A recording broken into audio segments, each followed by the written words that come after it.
better watch out, you better watch out, you better watch out, you better watch out, you better watch out, you better watch out, you better watch out. He's making a list, he's checking it twice, he's gonna find out, he's gonna find out, he's gonna find out, he's gonna find out, he's gonna find out.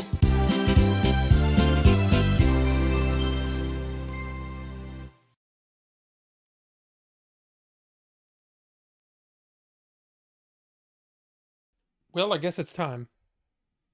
I guess it's time for the show. Welcome. Welcome to Order 42. I'm Rob. You're you. We're here. We're doing the thing. 1 week before Christmas. And just to let you know, I don't know. In fact, I'm almost positive we won't be able to do a show next week because I think I'm going to be with family at this time next week. But we'll try to figure something out. We may do a show later in the week. We may just say screw it and wait till New Year's Eve. Can you believe that we're almost at New Year's Eve already? That 2024 is almost done? Isn't that crazy? But anyway, I'm glad to see all of you here. And let's take a look, shall we? Let's see who's here. We got Ricky coming in first. Ricky's first. Then Jinzu, Cosma, Ricky again, Cosma, KP Senti. Welcome, KP Senti. Good to see you. Movie Mike, Christian VS. I mean, look, it's good to see you guys. It's good to see all of you here. And let's see, Jam Scones. I mean, look, if you don't vote today, you won't get to vote. And that's just the way it is. So on the docket here, we've got Apple Pie Crumble. These are all from Australia, by the way. Which means we're going to have to do some live mixing. No matter what's chosen tonight, we're going to have to do some live mixing. Yeah, I've got my VG here. I've got my PG. And I'm going to have to get the nicotine out of the refrigerator. But yeah, Apple Pie Crumble is first. Then Boysenberry Jam Scone, which I think is a gorgeous, it's just a pretty label. But here's the thing. I've never tried this. I don't know if it's going to be good. These other two I've tried. Apple Pie Crumble I've tried, and Strawberry Swirl. I have tried both of those. They're awesome. But I couldn't just put one thing on the, Boysenberry James Scone or Boysenberry James Scone or Boysenberry James Scone. Which one you want? So I figured I'd give you guys the choice. If you wanted me to try something new, great. If not, hey, we'll have one of the other ones. And I'll make this one on my own if I have to. But right now, there's 9 votes. And it's a 3-way tie. That is not, no. That's not going to happen. If we have to do this poll 14 times, we will. We will have a winner. None of this 3-way tie crap. But anyway. You guys, hey, look. Vote your hopes. That's what they say, right? Vote your hopes. But anyway. I'm appreciative that you liked the picture. It was stupid. It was crazy. But look, we got things to talk about. We have sales. We have some physical media announcements that we should talk about. We've got the lone pickup, which is something that I've been waiting on for weeks, and it finally got here. We're going to show that off. We've got all the things that I've watched this week, and we've got we got to talk about these drones. We got to talk about these drones. But yeah, we'll get there. We will get there. Now, Cosma asked a really interesting question. Scone, right? A scone. It's basically a very, it's a biscuit. Like in America, we call them biscuits. They call them scones over in the UK, right? Or in Australia. And they're more of a very, very dry, bready kind of, very dense, right? But they're dry. Like, right? Regular biscuits, most biscuits are very dry. So does that translate when it goes over to a vape? And yeah, the truth is that's not something that you really typically want. You don't want a dry feeling when you're vaping. But it does happen sometimes. and it kind of leaves your mouth like. In fact, everybody makes that face if they try a dry. They go anyway. But yeah, yeah, we're ready to go. We've got the old trusty intake, old tank. It's ready to go. I mean, look, we're ready. We're primed, and you get to see me mixing live a little bit. But anyway, interesting. Digging the Christmas vibes. I mean, look, I don't really typically decorate anything in my room. And all I like the light, the lighting in here is good, right? I've got a good lighting setup. I don't want to screw it up by putting, Christmas crap everywhere. And you might be saying, well, Rob, that's part of Christmas, man. You got to decorate. Well, I just didn't. Okay. But there's snow on the intro. That's about as Christmassy as I get typically. And every now and then you've got the song that won't go away. Santa Pez. Anyway, yeah, but no, I appreciate that. I appreciate that.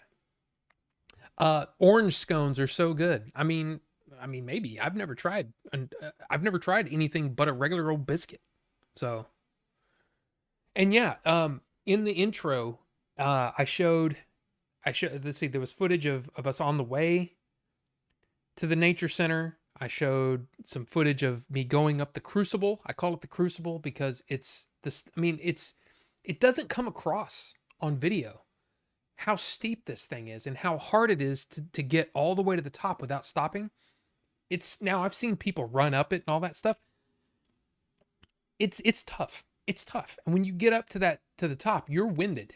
Like you're seriously winded. Now, I didn't include the sound of me. I mean, it's tough. And to get up there without stopping, look, man, I'm very happy because not only did we do the Crucible all the way up without stopping, we did the entire moderate trail to and back 6.5 miles. We did it. We did it on Sunday, and I'm very pleased with the both of us. So yeah. Now, here's another thing. I've talked about this where the walk, you kind of roll your feet and it makes things smooth. If you noticed in that footage, it's bouncy, and it's because I just basically turned the camera on and just hiked as regularly as possible to try to, because there's this guy that we talked about where it mounts it on my backpack. The problem is it's very bouncy, and I'm like, well, what's the difference? What's the difference between me just walking or hiking normally, holding the thing with my hand? Is it any better or worse? And it really isn't. So I don't know. I don't know if I'm ever going to use this thing. I mean, it was only $10, and it's kind of a neat thing. I also really appreciate that it is magnetic. So if I had it in here and I wanted to just put it on something pink, I could just, put it there, which is kind of cool. And the fact that, if I take it out of this guy, unscrew it, it can go on regular GoPro stuff. It's a GoPro system here. This guy, where this. So anyway, it's cool. It's cool. But anyway, enough about that. In the scene walking up the steps, you see Ray training or Kiddo carrying water. I don't really think about anything, but this is like every step is like, this is hard. This is really hard. I don't think about that kind of stuff. But yeah, Beatrix, Kiddo, carrying that water up those steps. I mean, it's rough. It's rough. But yeah, it's a thing. It's a thing. And Movie Mike, look, I don't know have we seen you? Have we seen you in here before? I don't think we have, but it's good to see you. It's good to see you. In Christian VS, we will be talking about drones. Okay? It's just doing it. It's just doing it. Or wait. Saturday or Sunday Discord chat. I mean, that's a thing. I need to do that. But the thing is well, my wife is off this week and next week. So it just depends on how busy we are. If she's, in her room doing crafty stuff, well then sure, we should try that. But other than that, I mean, it's just going to be, we're going to have to play it by ear, man. We're going to have to play it by ear because I am at the mercy of this woman who does everything, right? She does all the work. She makes all the money because there's not a whole lot of money left on YouTube. You know what I'm saying? Right? Not a whole lot of money there. So the reason that we can do this stream, the reason that this channel exists is because of her. So I have to remember that, and I have to respect that. And if that means that we can't do a live stream or we can't do a Discord hangout, well, then that's what happens. You know what I'm saying? Gotta keep the wife happy, you know? And yeah, what is up with the years going by so fast? I don't like it. I mean, I'm getting old and all that, but damn, you know?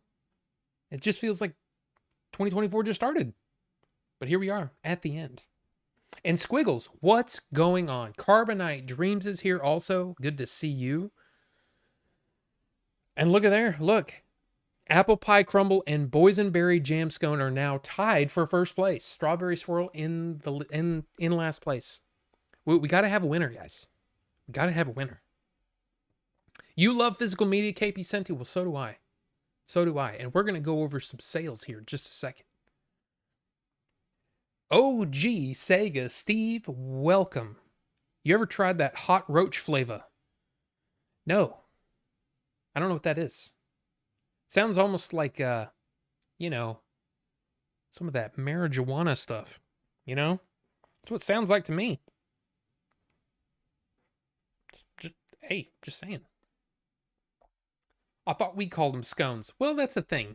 No, well, I don't. It could be biscuits, scones. I don't know. I don't know. But hey, I don't know. Have I figured out the drone mystery? No. But I'm hoping we can kind of talk it out, you know? Let's see. Your mama's biscuit is dry. I like those videos. It's very moody. Well, it's weird. It's when it's cloudy, because it was kind of, it wasn't cold, but it was a little cool when we started, and then it actually got warm by the end, which is very strange for December, for it to be, in the 70s. It's really strange. But yeah, it was super overcast, and it just makes them into strange.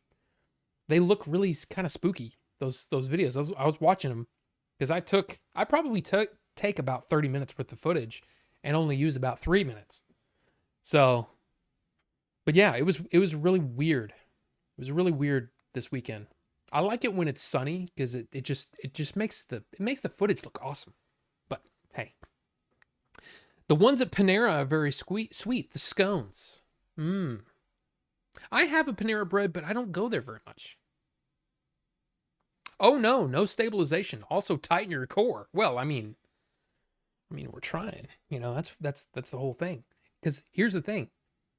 We're about to be in 2025, and you know what that means? In September of 2025, I'm going to the Grand Canyon, and I'm doing the rim to rim with my wife.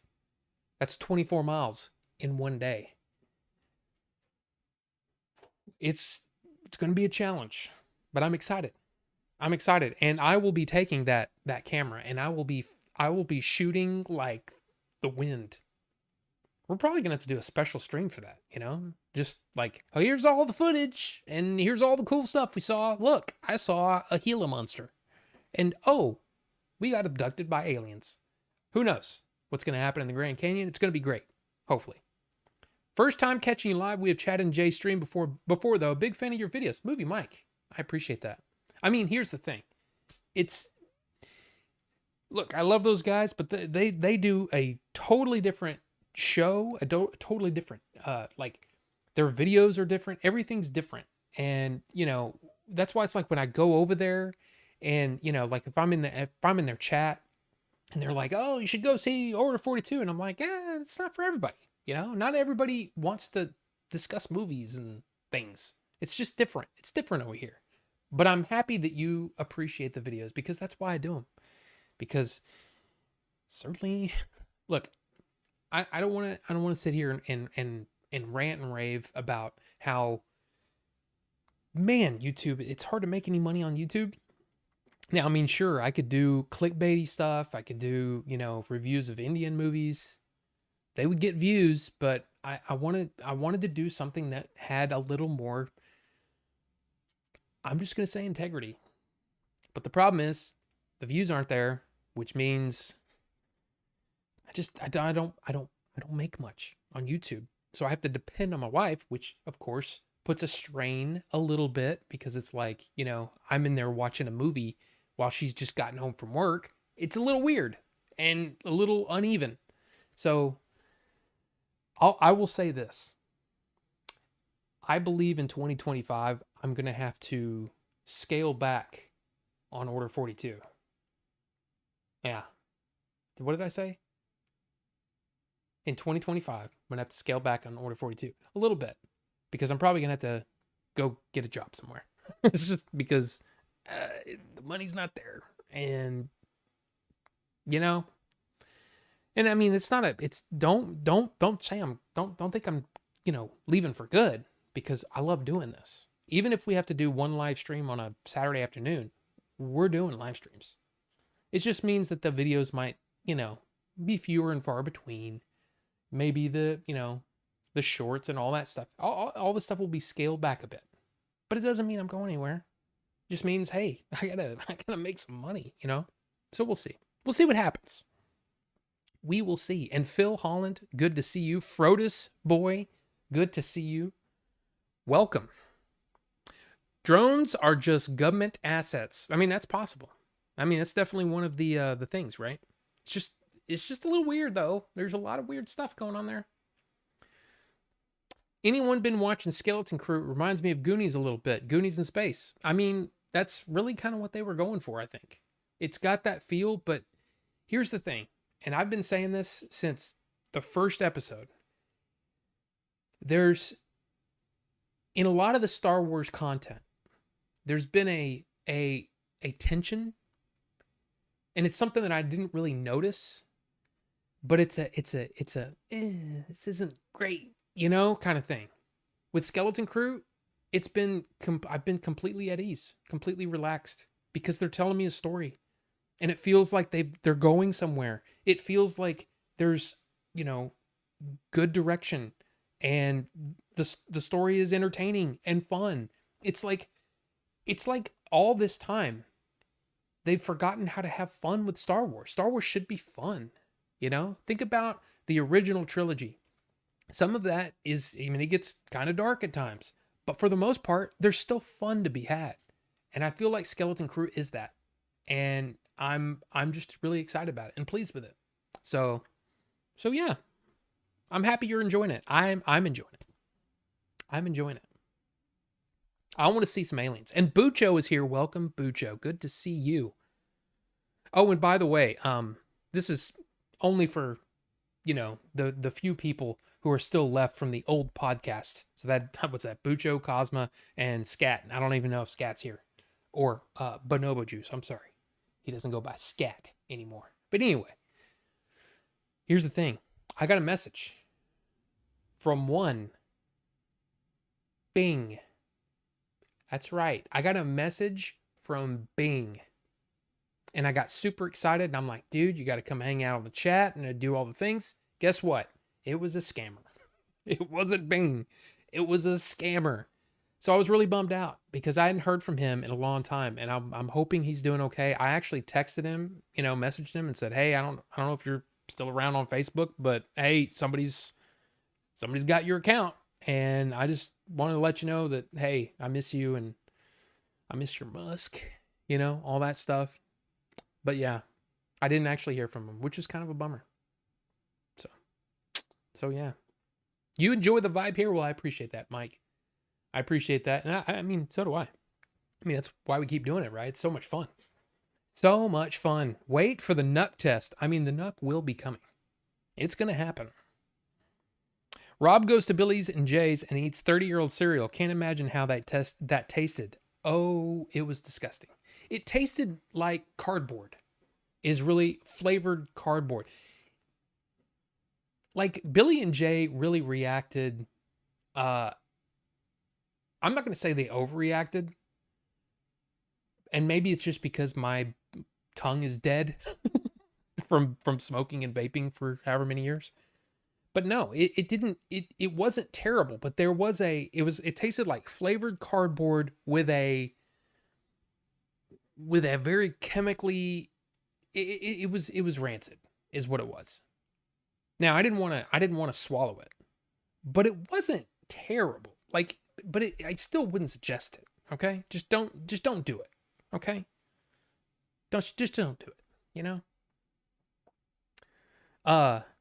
Yeah, this is an awesome stream. Gonna make it every Tuesday I can. Well, Frodus boy, I appreciate that, and I'm glad you're here. I'm glad everyone here. I'm so happy. I'm so happy that you guys continue to come here every week and listen to me rattle on about crazy stuff. And we talk about movies and cool stuff, but it's fun. No new job tasting cereal. No. No. Take a part-time job? Maybe. I mean, look, I have to figure things out, right? Because I've been really kind of focused on getting the script in order. And now that, Billy has kind of taken it on to the next stage, right? I have been trying to focus on creating new stuff. Well, here's the problem. Life just gets in the way. And it's like it's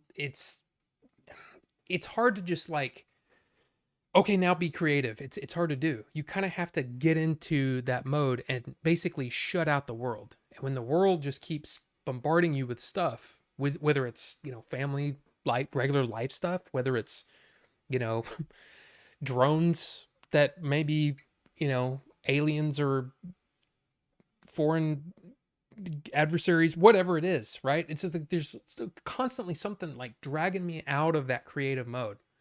So I haven't made a whole lot of progress on these other scripts. And there's one in particular that I'm super pumped about, and I really want to get going on it, but I have to do some research.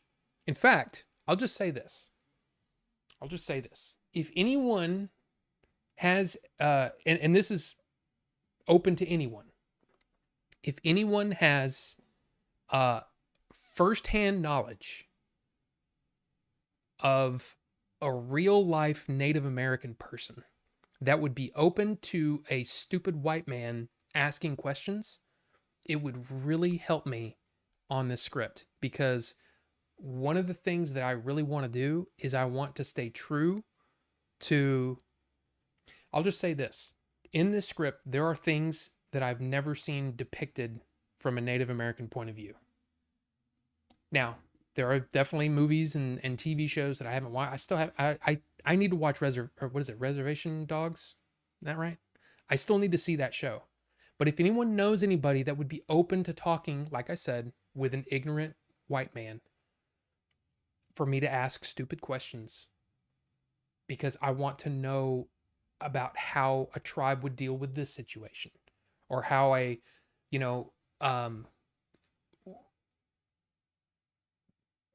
what area, because here's the thing, there's areas of the country, and I'm talking about the United States here, areas of the country where certain tribes are, right? Well, I have to, depending on where I'm going to place characters, they need to come in contact with certain tribes. And I need to try to figure out how those certain tribes would react to certain situations. But there's just a lot of questions I have. And so if anybody knows anybody, I would be grateful, because it is definitely the next step in my process of this script, because like I said, I want to stay true. The one thing I don't want to do is make a mockery of, and I'm talking about inadvertently mocking, basically a race of people that I greatly respect.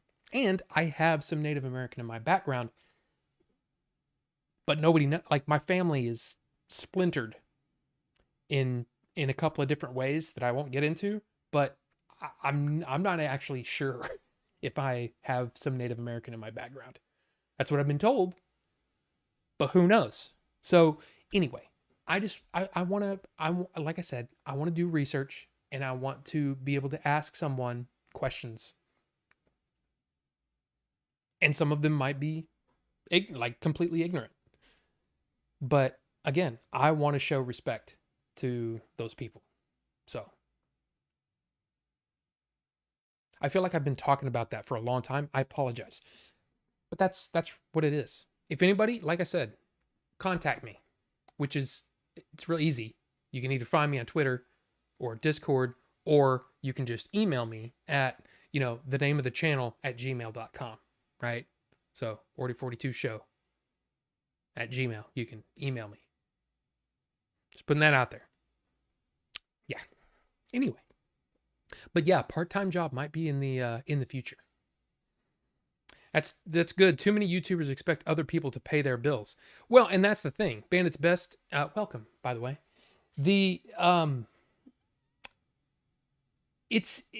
Well, I've seen some guys beg for money for bills when they're sitting in front of $25,000 worth of video games in the video saying they need money. Well, no, and I totally understand. There is the e-begging sort of thing, but at the same time, it does take a lot of time. And I'm not saying that I'm not trying to make excuses for anyone, but for me, I spend quite a bit of time a week preparing for this show, this stream, doing reviews, writing, prepping for like my shorts, all the editing that has to be done. It does take a lot of time. And so when you spend a good, like me, I'll probably spend about anywhere from 4 to 12 hours on a single video, depending on the video, right? I mean, if I was reviewing an episode of Skeleton Crew, well, that wouldn't take that long, because it's like a 30-minute episode or whatever. But if I'm doing a review on a Blu-ray disc, right? I go through every single bit of it. I try to distill everything. I do a lot of writing, figure out what's going to work in the video. I shoot it, then I edit it, and then it takes time to create the thumbnail. There's a lot of work involved. And when you do all that and then you get 47 cents or something, and maybe it's just because I'm sure there's probably going to be a ton of YouTubers out there that would just say, "We'll just make better videos." Or maybe you're just not cut out for this. I think I make pretty good videos, but nobody watches them. Or I say that. I shouldn't say that. I'm saying that I don't get the reach of some of these other YouTubers. And then there's the case of, well, why don't you do a video on this? Well, that's an old movie, and old movies generally, like my Ridley Scott review-a-thon, I would be surprised if I got 500 views on the entirety of, it's probably more than that. But that's not a whole lot of views, and it's a lot of work. But what you're trying to do on YouTube is try to make it where it can pay for itself. And at a certain point, you go, man, because of the adpocalypse thing that happened with PewDiePie and all that kind of stuff, there's a lot of things that have made it really, really difficult to make the channel pay for itself. If that makes sense. I'll say you can do it, but you got to play that game, that algorithm game. That's why there's some people that do videos that are a little more, let's say, fringe, or very clickbaity, or very negative, because negativity sells. I'm not a negative person, and I'm not going to play that game just so I can make a couple extra bucks. It's just not going to happen. So in order for me to keep my integrity, I'm going to do videos that I want to do. And sometimes that means taking a pretty large hit on the views. So all I'm saying is I'm not complaining, but all I'm saying is I might have to supplement the work that I'm doing on YouTube. And I feel like in a lot of cases, the amount of time that I put into it doesn't equal. There's not a sufficient.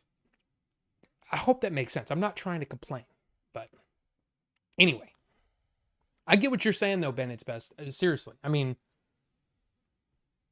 mean, just this area, I don't even know how much money is here. And then there's, well, where is it? There's all of that. Don't worry about the jug of shame. But I mean, look at all of that. I mean, there's definitely money there. But anyway, perhaps an OnlyFans channel would be more lucrative. Order 42 leave fans. They succeeded with Skeleton Crew, went in blind, read nothing, and was taken how their planet is kind of like ours. Good stuff. I love it. I just love that show. I hope it's good. Jay threw up eating the weird Japanese candy too. Yeah, and Jay just has a weak stomach. And a weak bladder, yes. Oh, there you go. Movie Mike, yes. And he has I would say, a childlike palate. Like there's not a whole lot of things that he will just go out on the deep end and say, I'm going to try that. You know, like he just doesn't do it. And that's fine. But I like that stuff. And so like me, I'm sitting there tasting it going, yeah, there's a rancid kind of thing going on. It's probably the sweeteners that have gone bad. And I'm thinking, oh, well, it's weird how it maintained the crunch, which is very interesting. It wasn't like stale as far as like the crunch factor. It was the Batman cereal was weird, man. Very weird. Only Indians we have are from India. Yeah, Phil, and that's the thing. That's the one thing. It's like a lot of people are like, yo, come on, man, they're just Indians, you know? And even they say we're Indians. And I'm like, yeah, but man, it's like we don't even call things the right things, you know? It's like they're not Indians. And it's, you know, Louis C.K. is a really funny bit on that, you know? And he's like, we're in India. And they're like, hey, this is America. It's like, wait, so you're not Indians? No, we're Americans. We were here first. We're Americans. You're Indians, you know, that kind of thing.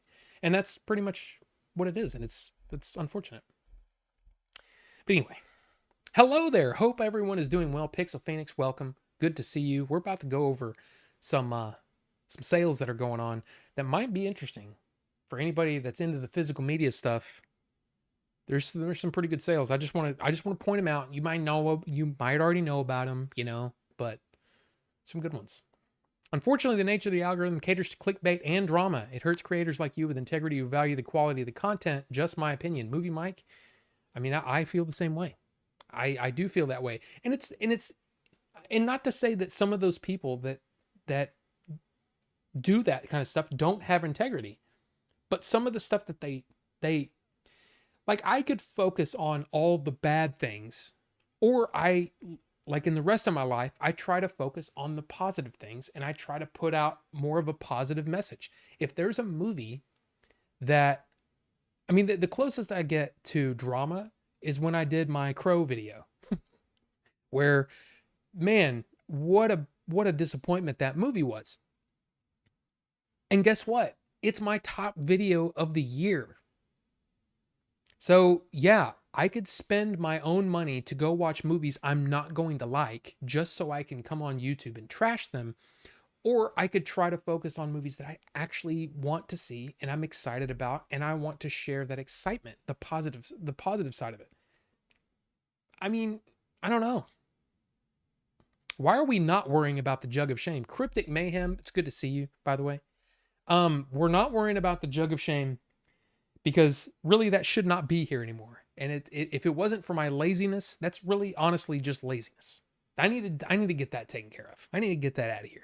Because it's the feng shui of, I don't even know if I'm saying that right, but it does nothing for the look of the show. So we got to get rid of that.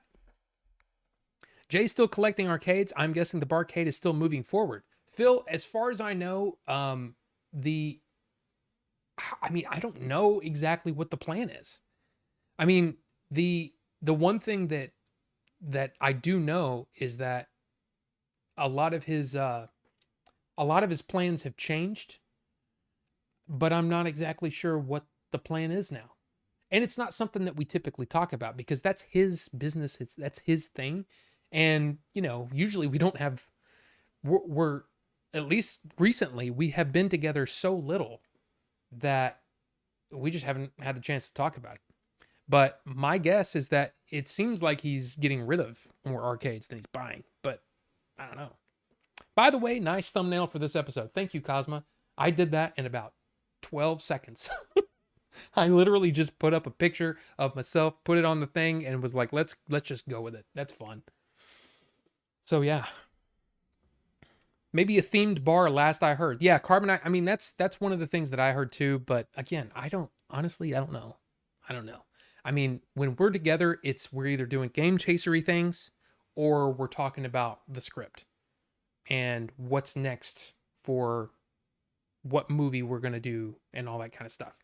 As far as I know, the plan is still that the script that I wrote, Chuckleheads, will be the next movie that we pursue.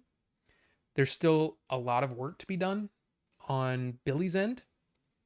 And of course, Billy has been busy with a lot of other things, not to mention because of how everything has dried up. I mean, look at it from his point of view, right?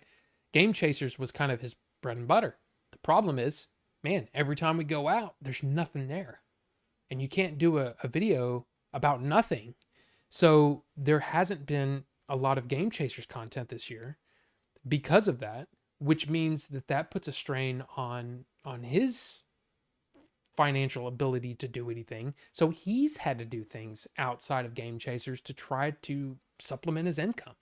And it's just, unfortunately, that's just the way of things. I mean, like he and I went out one day and literally ran into absolutely nothing. We spent all day driving around, didn't get anywhere. And it was such a bummer.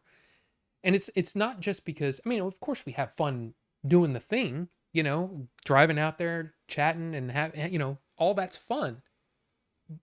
But at the end of it, you kind of want content. You want something to be able to, holy crap, look what I found, and we just didn't get that. And it's just a bummer. So, yeah. The Crow 2024 was awful. Oh, it was definitely awful. And that's one of the things that I've been working on this week is I've been working on my best of 2024 video that's coming up. I'm going to be filming that probably tomorrow and then editing that all together so that we can have a best of 2024, the best and worst of 2024. That will be on there. Love to remake Flynn's Place from Tron.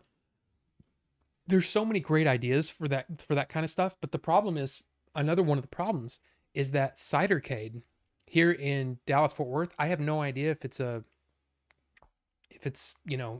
outside of Dallas Fort Worth, but they have taken over.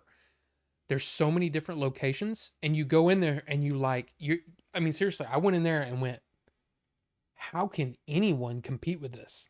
This place is insane.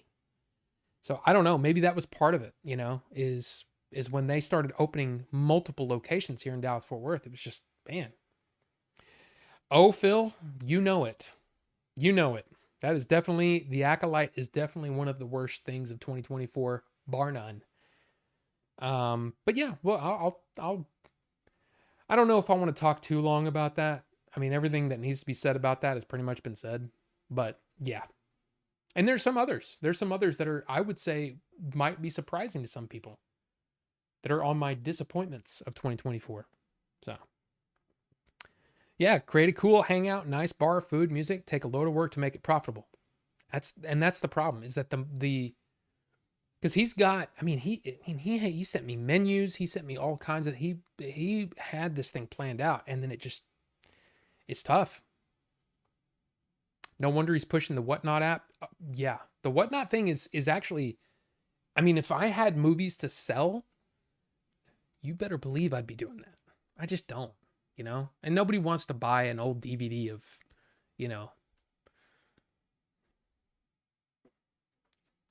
I don't know, one of these. I have a bunch in boxes and stuff. Well, that's what a lot of those boxes are full of, old DVD. Oh yeah, the old Superman set. Yeah, that apparently has disc rot. So who wants to buy that? Anybody want to buy a set that's got disc rot? No, nobody wants to buy that. So I just keep it.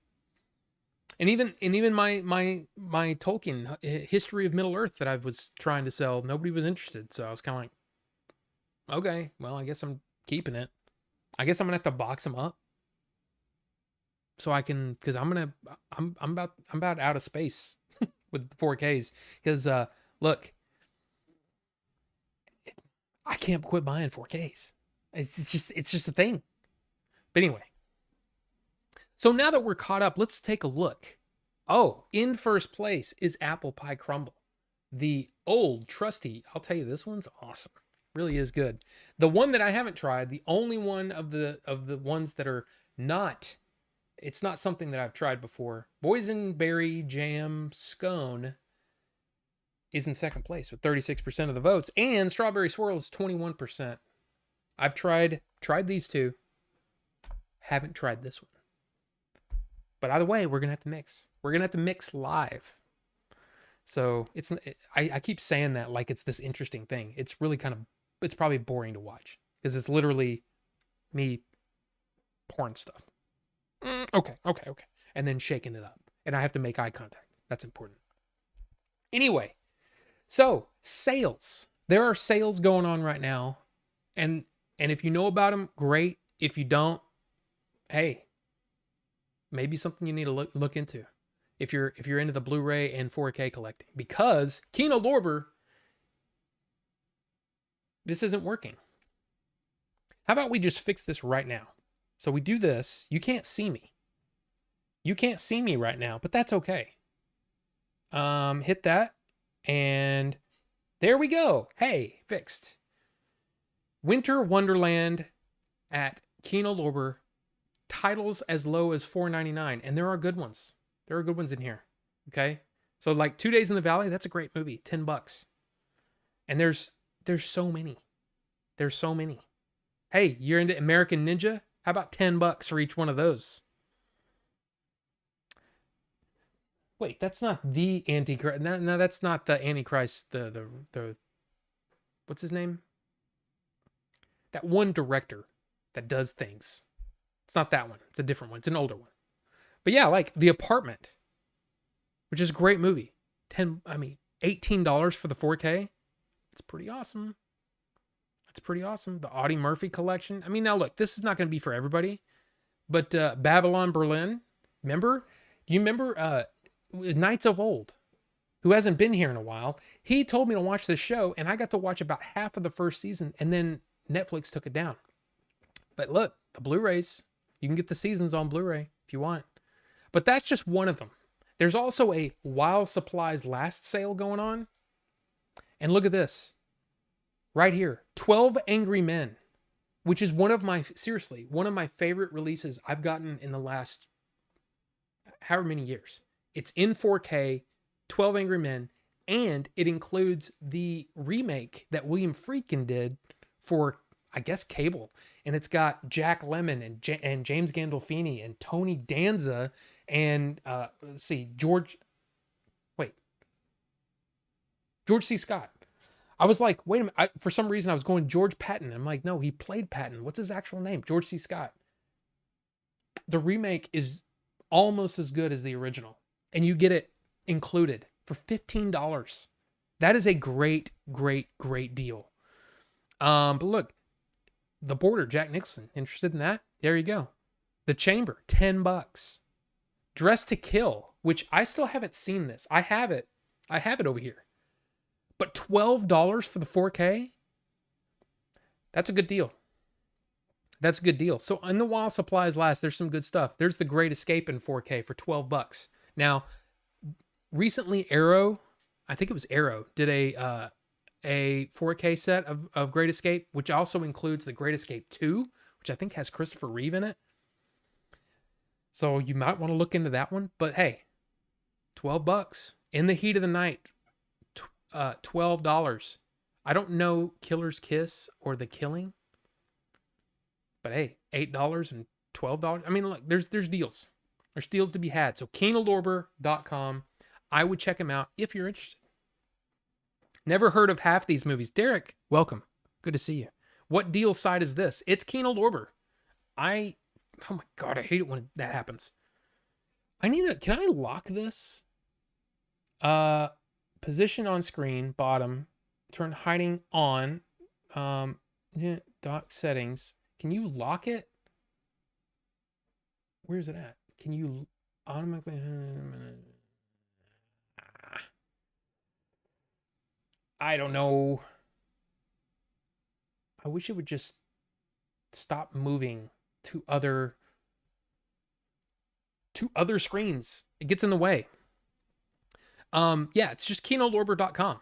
So here's the link to the deals site, or the deals page, if you're interested.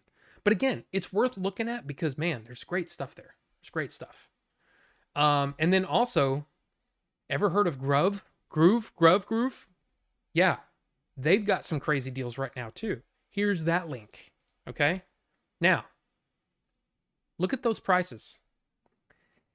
Now, I know that not everybody is into, especially what happened with Game of Thrones, the final season. This webpage was reloaded because it was using significant energy. Well, shut up.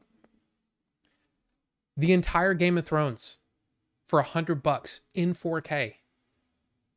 That's a pretty awesome deal. Harry Potter, 8 films, $60. Lord of the Rings trilogy for $55. I think I've seen that cheaper. But look, what Groove is, or Groove.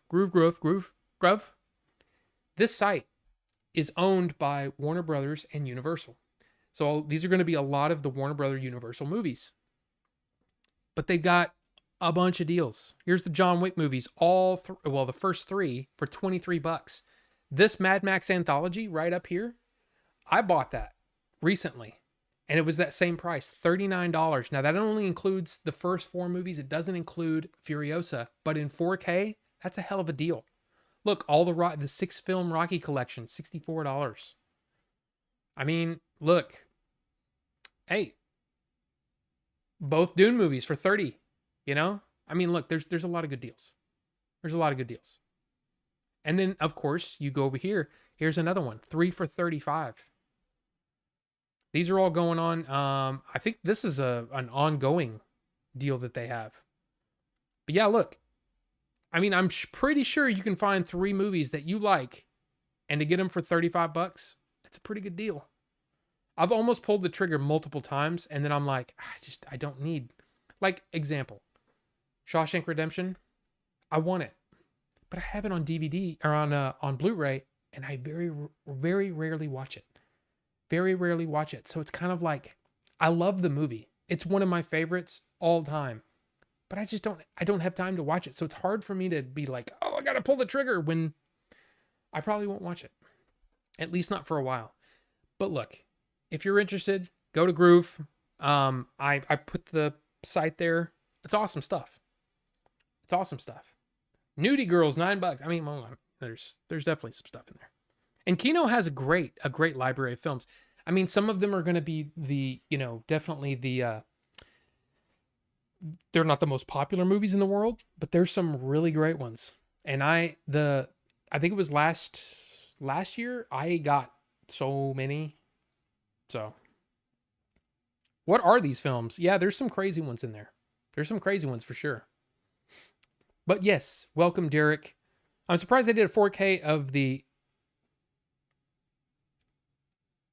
I don't know what that says, which has porn mixed in with a cheaply shot movie. I did not know about that. So there you go. The Kubrick collection, yeah. Customer came in right when stream started and just barely left. I got shit to do, man. Wasting my time for like 45 minutes for nothing. Now I got to rush on my closing stuff. Well, I'm sorry, Ricky, and I apologize. And I'm sorry you're having to work right now. But sometimes that's just the way it goes, But anyway. Let's see, what's next? We talked about a couple of weeks ago a website called Lionsgate Limited. So Lionsgate is basically getting into the boutique Blu-ray manufacturing kind of thing, almost a direct-to-consumer sort of website. They had 2 movies to launch with, and that was The Conversation in 4K, the big bad crazy set with the freaking the score on cassette and all that kind of. I mean, it was $80. And then the 5-disc Apocalypse Now Steelbook for $40. Well, today's the day. They said on December 17th it was going to launch. Quentin Tarantino films, new Steelbooks. So if we explore the collection, these are coming out in January. So you got Reservoir Dogs, Jackie Brown, Kill Bill Volume 1 and Volume 2, Steelbook editions, $40 each. The reprint of Reservoir Dogs is $30. But what's cool about this is that you can go in here and look at all the stuff that comes with it. So here it's basically, a steelbook with a slipcase. And if you go down a little bit, let's see. Let's keep going. Keep going. If you watch this, you can see what it looks like. It's pretty cool. And especially if you're a fan of the movie, this is awesome. It's a good looking set, man. But again, my biggest issue with all of these is that they're $40, man. $40 for one movie. And from what I can see, there's not a whole lot of extra stuff. Like I don't care. We've talked about this before, and I talked about it in my physical media video that I did a couple of weeks ago. I'm not huge on posters and lobby cards and all that kind of stuff. I don't care about that stuff. What I care about is extra content on the disc. And here it just doesn't seem like there's a lot extra. So it's hard for me to pony up the dough for one movie for $40. But still, they are cool. They are cool. And if they come down a little bit, I may pull the trigger on these, because I think they're really cool. I really I love that they do this. This video. It's very neat. I mean, you get to see pretty much how everything's going to look. It just looks good.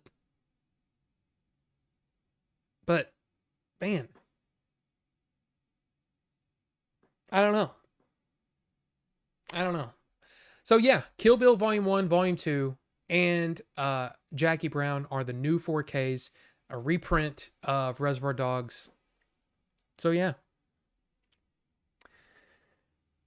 Okay with the Blu-rays. Yes. We're here for you. Yes, Ricky, we're here for you. Nice looking steelbooks, but doubt I would upgrade at that price. Paying more for a pretty package. I know. And for me, look, steelbooks, I just don't care. I don't care about steelbooks, because the thing is on the shelf, they look, they look like that. So who cares? I don't know. I would rather have a really, really well done special edition disc in a regular old Amaray. But that's just me. Wraith, welcome. Yes, that woman deserves her revenge. And we deserve to die. Yeah. Freaking Michael Madsen. Dude, the Kill Bill movies are awesome. I love them. But I have them on Blu-ray. And I barely watch them. It's hard for me to it's just hard. It's hard, right? There's so much new stuff. It's tough. I'm still trying to make my way through my list from the past year. And I am nowhere close. I'm still in the middle of my Shaw Classics Volume 2. Then I have Volume 3, then a bunch of movies, and then Volume 4. Volume 5 just got released. It's just, there's so many movies, man. So many. Rufus the Red, welcome. Good to see you. What the F is Boysenberry? It's that. It's very like a blackberry. Very much like a blackberry. Is that why people aren't voting for Boysenberry James Cone? Let me see.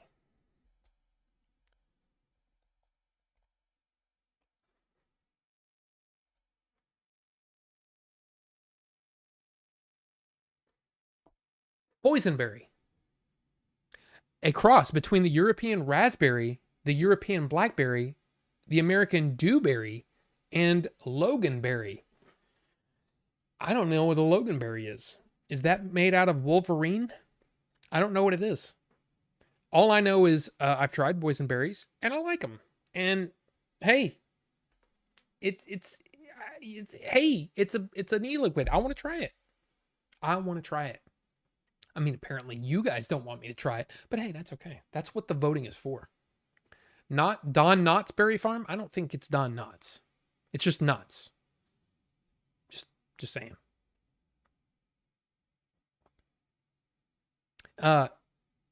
It's Boys in Berries. No, I don't think so.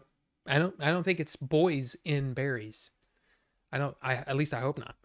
That would be salty. None of them interest me in the slightest. 80 for the conversation. Bonkers. Better come with a gold brick. Yeah, and that's the thing. It's like, I love a good special edition. I mean, especially from Second Sight. I mean, that Blair Witch, man, I'm telling you, that Blair Witch Project is awesome. If you're a fan of that movie, it's worth it. It's so worth it. But how many movies are worth that extra price? And I'm not just talking about the movie. I'm talking about the presentation. The presentation is just not there. At least not to me. At least not for me. I don't see the value in that. I can't justify spending $40 on a movie that I'll watch once and may not touch for another however many years. That's my problem. And especially when I own that movie on Blu-ray and barely watch it as it is. That's how I look at things. And it's hard for me to pony up the dough for movies that I know I'm just not going to watch again. Now, it depends though. If the movie is an important movie, a movie that's going to teach me some cinematic technique, whether it's, hey, I want to watch this again so I can, really pay attention to how they build the characters or how this is shot or whatever. If there's something I can learn from it, cool. But Kill Bill and Volume 1 and 2, I've seen those movies enough, and it's not really the style I'm going for on any of my stuff. So it's kind of like, it's an entertaining movie, but I just can't justify it. I'm just saying. Kill Bill is your favorite Tarantino film, so I'll buy it. I mean, the one that interests me the most. Well, no, I have it on Blu-ray too. I thought I only had the DVD, but I have Jackie Brown on Blu-ray. Kill Bill 1 and 2 on Blu-ray. Reservoir Dogs is probably my least favorite of the Tarantino films. And I own that on DVD. And guess how many times I've watched it? Now, Pulp Fiction, on the other hand, I've watched that many times. And I have that in 4K. In fact, I have the DVD, I have the Blu-ray, and the 4K. That's a movie to me that's worthy of that. But again, man, the 4K that I got, Pulp Fiction, I got that for like, what, $22? It makes it a little easier if you cut the price down. But if you want everything in a steelbook and it costs more to make, well, guess what? I may not pony up the dough. So I also worry about shipping a steelbook. So easy to get dented. Don't I know it? I got my brand new Star Trek original series steelbook collection, and I got it out of the box and it was dented. But then I was like, I don't care. I really don't care. It doesn't matter to me. I didn't buy it because it was a steelbook. I bought it because it was a good deal. A cheap price, 30 something bucks for the entire original series on Blu-ray. I'm good. But yeah. Mensa berries. Those make you smart. Make you a genius. Just finished cleaning my tools. You're still at work too, Rufus? Well, I hope everything's going okay. I heard there's a very slight alternate scene in the Japanese version of Kill Bill. Well, I mean, it's in color. It doesn't, when she snatches the eye out, it doesn't change to black and white. That's one thing. Here's something about that Blair Witch release in the UK. It got pulled from date after being out for 3 weeks. Fault on the disc. All have to be redone. That is true. But it's an audio issue. And here's the audio issue. Instead of left and right stereo, they did dual mono. And guess what? I couldn't really tell. But here's the thing. They're going to replace it for free. And I still love it. So I'm fine. I'm fine with it. Now, I don't think you can buy them right now until the corrected discs are available in their new packaging and all that kind of stuff. But all I can say is I'm fine with that. And Second Sight is always awesome about changing those things. In fact, Arrow has also been great with that kind of stuff when there's an error on their discs. I mean, I actually got 2 replacement discs for 12 Monkeys. So there you go. It's a thing. It's a thing, and sometimes it happens. But all I can say is Second Sight is amazing with with their with their stuff. Good stuff. I only know this, Rob, as I went to pick up my copy and she couldn't sell it to me. I will wait. Yes, I pre-ordered it because I had to have it, because Blair Witch Project is it's an important movie in the history of me and movies, right? Because I got to see it early, and it was one of those cool things where I got to see it early, and then I got to watch. I got over the whole, oh no, this is just a movie, it's not real. But then got to watch in real time almost everybody's reaction to it, and how people were coming into Blockbuster and yelling, and not yelling, but they were arguing with me, saying, no, it's real. It's there's footage on the internet about this, and I'm like, yeah, that's a marketing site. It's all to sell you on the movie. It's not real. Those are actors and actresses. And they basically told them, hey, go out in the woods and we're going to do stuff to you. And they filmed it, and it's awesome. So for me, I had to have it. I had to have it. And I'm really happy. Even if they didn't replace it and they said, hey, sorry, it's in dual mono, I'd be like, I don't care. For me, it doesn't affect the movie. Heather Donahue, yeah. I loved it. I love that movie. But let's see. There's a couple more things that I want to show you. Just in case you're interested. January 3rd. Coming soon. January 3rd. You can go to the theater in IMAX and see Seven. So if you ever wanted to see Seven on IMAX, you can, starting January 3rd. And apparently tickets are already available. So like here in Dallas, there's only three locations in Dallas that are showing it. I can't justify it because it's only a one-day thing. 7 p.m. This is probably, because I live on the other side of the Metroplex, so it would probably take me, North Park, that would probably take me an hour and 15 minutes to get there. This is the closest one to me, but it would still take me an hour to get there, and it starts at 10:40. And then the Mesquite one is probably an hour and 15, hour and 30 to get there, and it's at 7 p.m. So it's not going to be something that I'm going to watch. But if you're interested, hey, I'll do this. It's on IMAX's website. This won't. Why won't? Here, I'm just going to do this. I think this will work. I think if you just click on that, it will work. There was a bunch of meta crap at the end of it. But if you're interested to see Seven in IMAX on January 3rd, there you go. And then also, while we're talking about David Fincher, The Social Network and Panic Room are both up for pre-order on 4K. Now, The Social Network is a movie that I think is amazing. Of course, it's Trent Atticus did the score. They won an Academy Award for it. I love them. But Panic Room is a movie that I love, and I only have on DVD. So this is the one that I'm interested in. It's Panic Room. And it's Jodie Foster.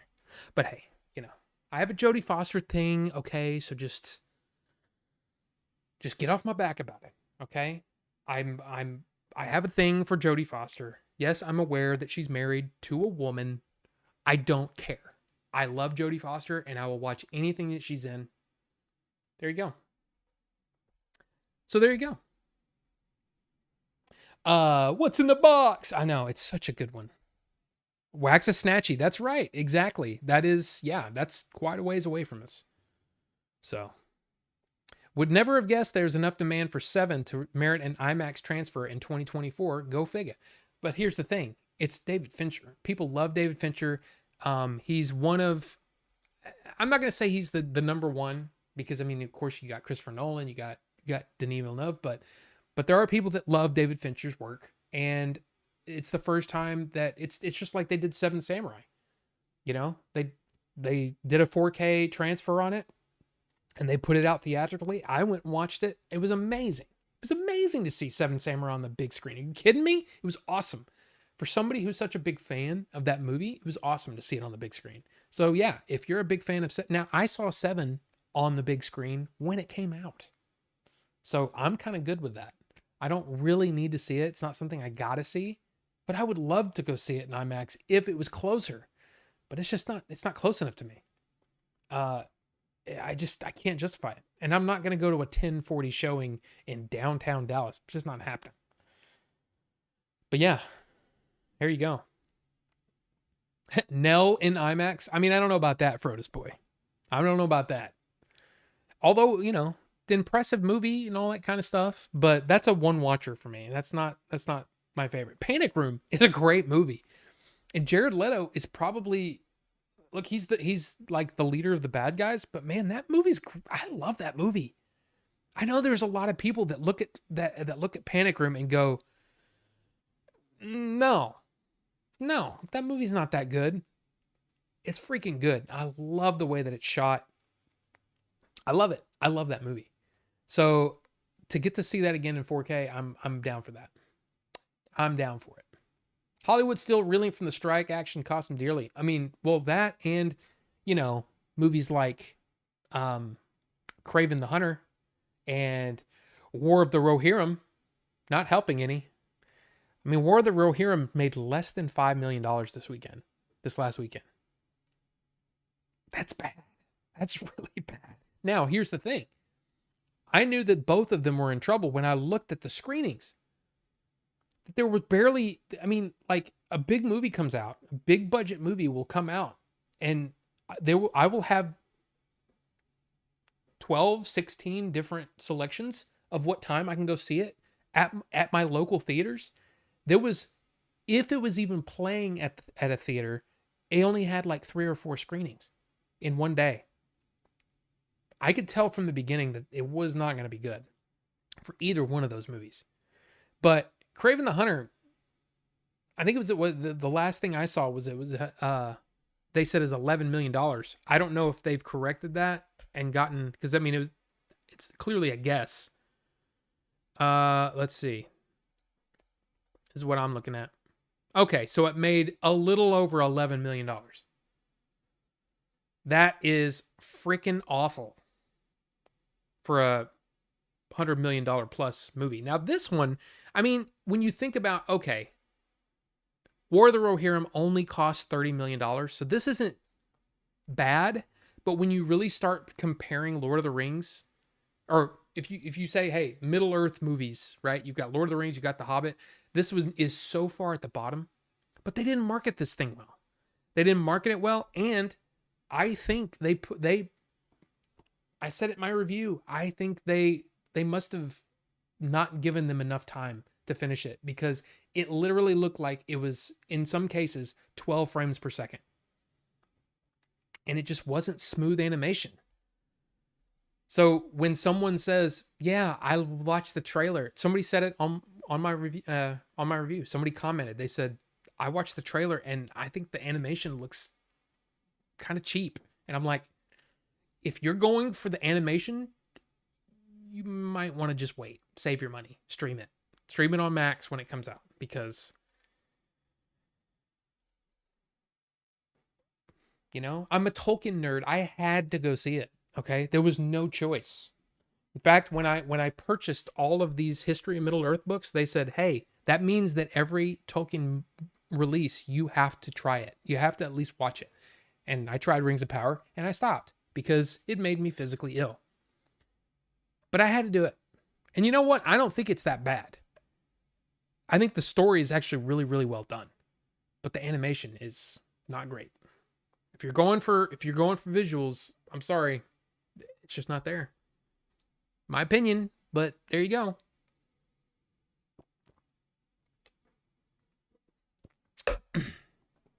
Let's see.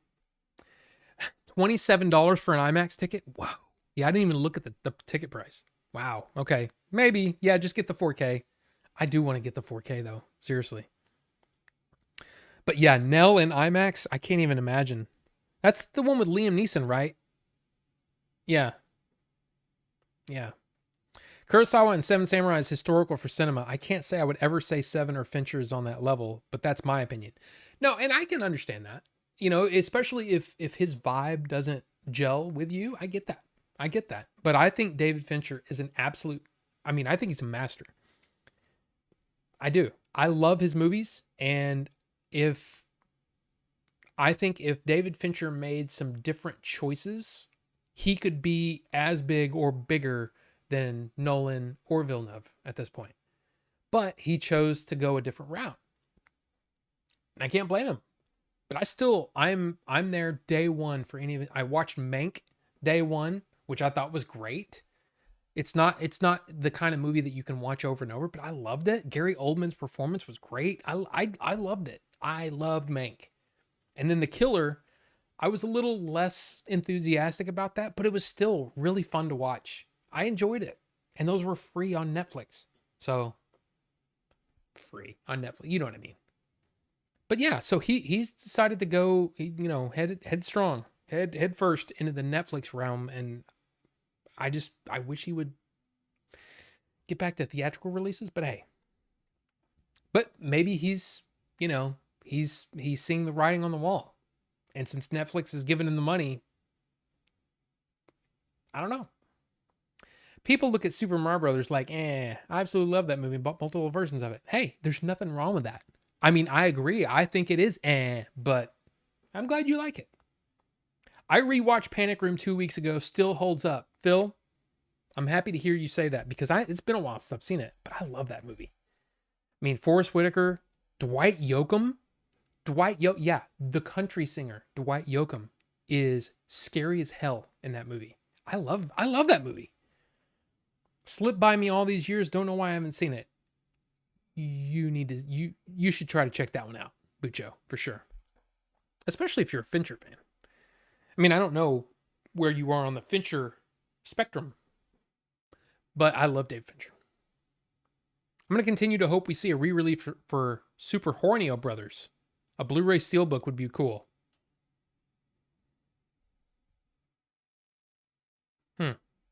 Interesting. It turned you into Tourette's guy. Who? What?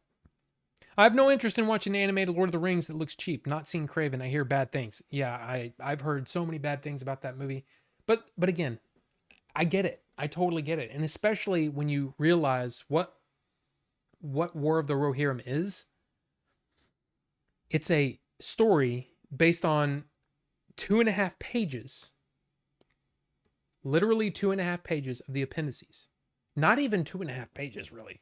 More like 1.5 of the appendices expanded to tell a full story about a character that isn't even named in the appendices. That's right. The character of Hera is known as Helm's daughter in the appendices, and that's as far as it goes. But you know what? I have to say, even with that, I actually enjoyed it and think I might be wrong in saying this. I said it in my review and I stand by it. I actually think that Tolkien himself, even with how picky he was with all of the way that things were being done, as far as different, because they tried to make an animated movie of Lord of the Rings back in the 60s when he was still alive, and he saw some of the artwork and said, "This is terrible." It's very possible he could have felt that same way about War of the Rohirrim. But what I love about War of the Rohirrim is how close they stayed to his words. They didn't color outside the lines like Rings of Power has. Rings of Power has changed things. In that time period in Rings of Power, there are no hobbits. There are no wizards. Period. In that time period, they don't come. The hobbits and the wizards don't arrive at Middle-earth or show themselves in Middle-earth until the Third Age. Rings of Power takes place in the Second Age. Why are we spending so much time with an entire there's basically a few different stories being told in Rings of Power, and one of them is they're not even in that age. It's thousands of years before they show up. So why are we spending time with these people? So it's very frustrating. War of the Rohirrim is not like that. It is based on, I mean, a lot of the words that are in the appendices are in the movie. And it's closer to what I think Tolkien would have wanted. He still might be like, I don't like the design of that. Yeah, it's possible that orcs could have been at this point, but I don't know about that. And I don't know about this and that. But I still, like I said, I could read the appendices after reading the or after watching the movie and go, yep, all of that was in the movie. What was that? Oh, it's my dude, my brother, man, he just, I don't know, man.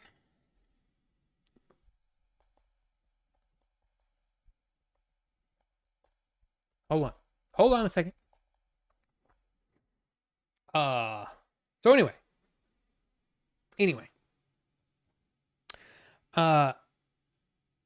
Moral of the movie Panic Room: don't move into a massive New York townhouse with a panic room. Also, how much would a house like the one in Panic Room cost? I have no idea, but it's got to be expensive.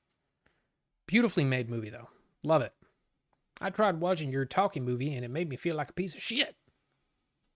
What movie's that? I mean, look, I get it, Phil. But Nell is not the kind of movie that, it doesn't, I don't know if that deserves an IMAX thing. I mean, possibly, but I don't know. Fincher's best film, I think it's 7, then Gone Girl. Oh, it's, for me, no question.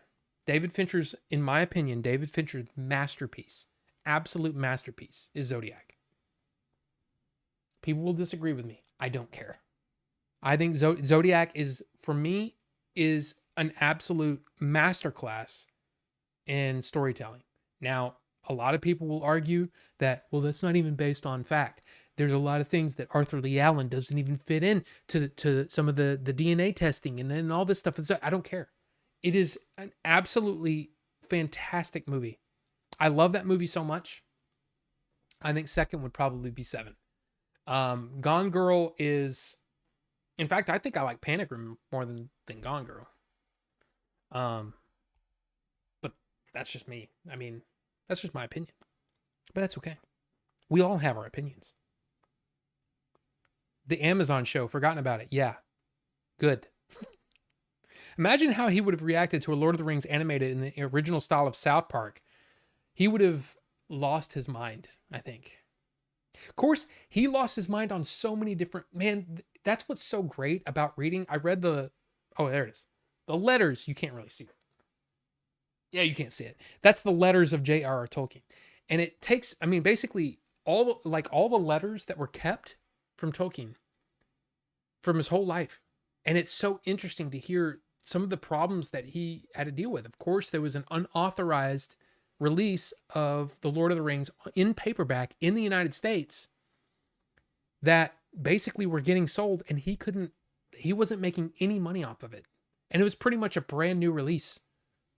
And another company just said, okay, well, we're going to just print what we have and not pay you. Yeah, he dealt with that. But the first official release, let me see if I can pull this up. It's hilarious.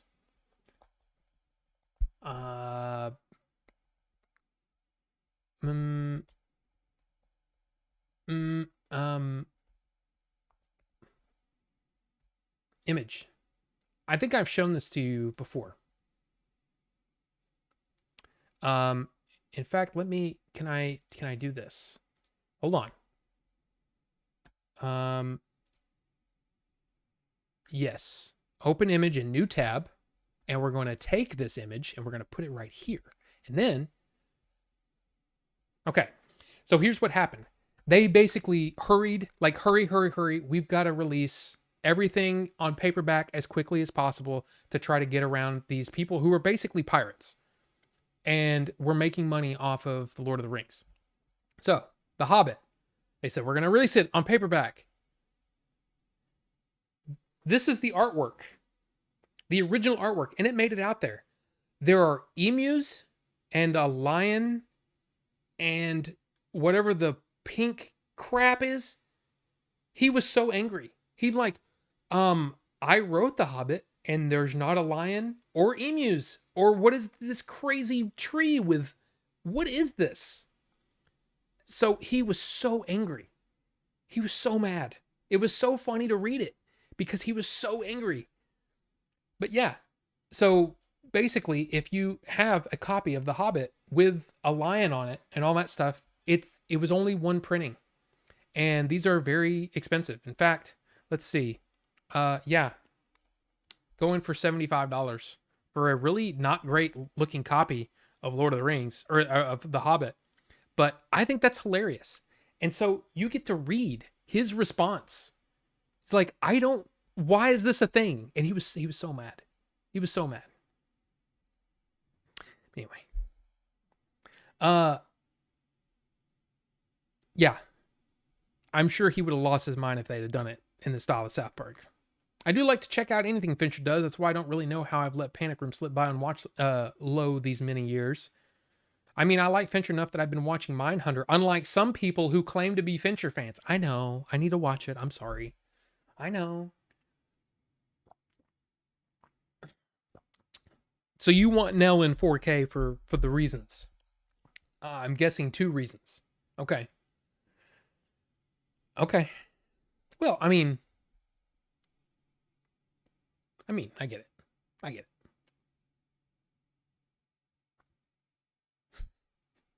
As a Tolkien nerd, I find Rings of Power to be badly written fan fiction with almost no loyalty to the source material. I mean, absolutely. And it's on top of that, there's it's kind of like, okay, I'm going to go off on very quickly on Chris Terrio, the writer of the Academy Award winning writer of Argo. He also wrote Batman vs Superman. He wrote Justice League, the original, Zack Snyder version of Justice League. And he also wrote The Rise of Skywalker. Here's the thing. There's no telling what stipulations, what came down from up on high, and I'm talking about Bob Iger and the other Disney executives, to basically make them write a specific story based on whatever, right? Rise of Skywalker now. Remember? Because we had, what's his name? I can't remember the director. The original director of Rise of Skywalker, and then when Last Jedi came out, and the director, he did Trevorrow, Colin Trevorrow, basically took what Last Jedi had and built on it for his version of episode 9. Well, when Last Jedi was so poorly received by so many people, even though it made over $1 billion, let's change all the plans and let's go off of Reddit threads and try to make the end of the saga that's going to make the most amount of money. That's really what Disney was concerned about. Not telling a story, a coherent story. No, the idea was to try to extract as many dollars out of our pockets as possible. So they hired Chris Terrio to come in and write a script. Fine. It might have come up on high that, yeah, bring Palpatine back. We've seen it in a bunch of Reddit threads. People love that guy. They're constantly, referencing him over on prequel memes. We've got to let's bring Palpatine back. But wait a minute, that doesn't make sense. He wasn't even reintroduced in episode 7 or 8. It doesn't matter. Bring Palpatine back. Okay? All of the things, all of the stipulations that must have been the pressure from up on high to write a script that was going to try to please the most amount of Disney executives, not the fans, Disney executives, right? The pressure on Chris Terrio and J.J. Abrams must have been astounding. The problem comes when he's interviewed and when Chris Terrio goes on and on about the brilliance of his script, how brilliant it was that this leads to this and this leads. Okay, it's one thing to write a script that you're paid to write. You're basically given puzzle pieces. Now put this puzzle together. That's what Chris Terrio's job was. But to sit there and try to sell it as this brilliant piece of writing. That's where my problem is. Not the what he was, the pressure that he was put under. I respect all that. But it's the arrogance. That's what bothers me about it. And let's be honest, Batman vs. Superman and Justice League weren't the best scripts either. So I'm just saying, it's the arrogance that bothers me. Rings of Power is the same sort of situation. There's an arrogance in the way that they present their material. It's so, I don't like it. And I don't like that kind of thinking. Oh, well, we've got these few words and we're just going to expand it into all this stuff. And no matter that it breaks any of the other books, like the Silmarillion or anything else. But this is what he said in the appendices, so we're just gonna go hog wild. We may never have read the Silmarillion, but that's what's so terrible about it, is that they don't have any respect for the other works. And that's what sucks about Rings of Power. War of the Rohirrim does none of that. War of the Rohirrim is a self-contained story that fits in with a larger legendarium. Whether you've read the books or not, it fits in, and it fits in perfectly.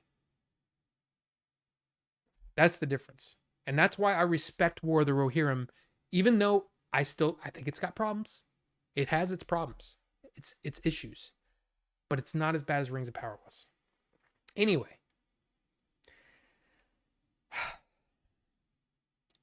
I will stop talking about Chris Terrio. I brought up Chris Terrio over on Chainsaw Reacts, and a guy, one of the panel members, I can't remember his name, but he got mad at me. He's like, "No, come on, man. Chris Terrio is a great writer." And I'm like, "Okay, dude, you think so?" But he was acting like, "How dare you? How dare you bring that up?" And I was kind of like, "Okay." I didn't think what I said was, all I was basically saying was, "Hey, Rise of Skywalker. The problem was, part of the problem was Chris Terrio and his freaking arrogance." But anyway, that's what happens. You have disagreements, That's what nerds do. We disagree, and that's okay. That's fine. But anyway, let's move on from Rings of Power because it frankly isn't worth the attention.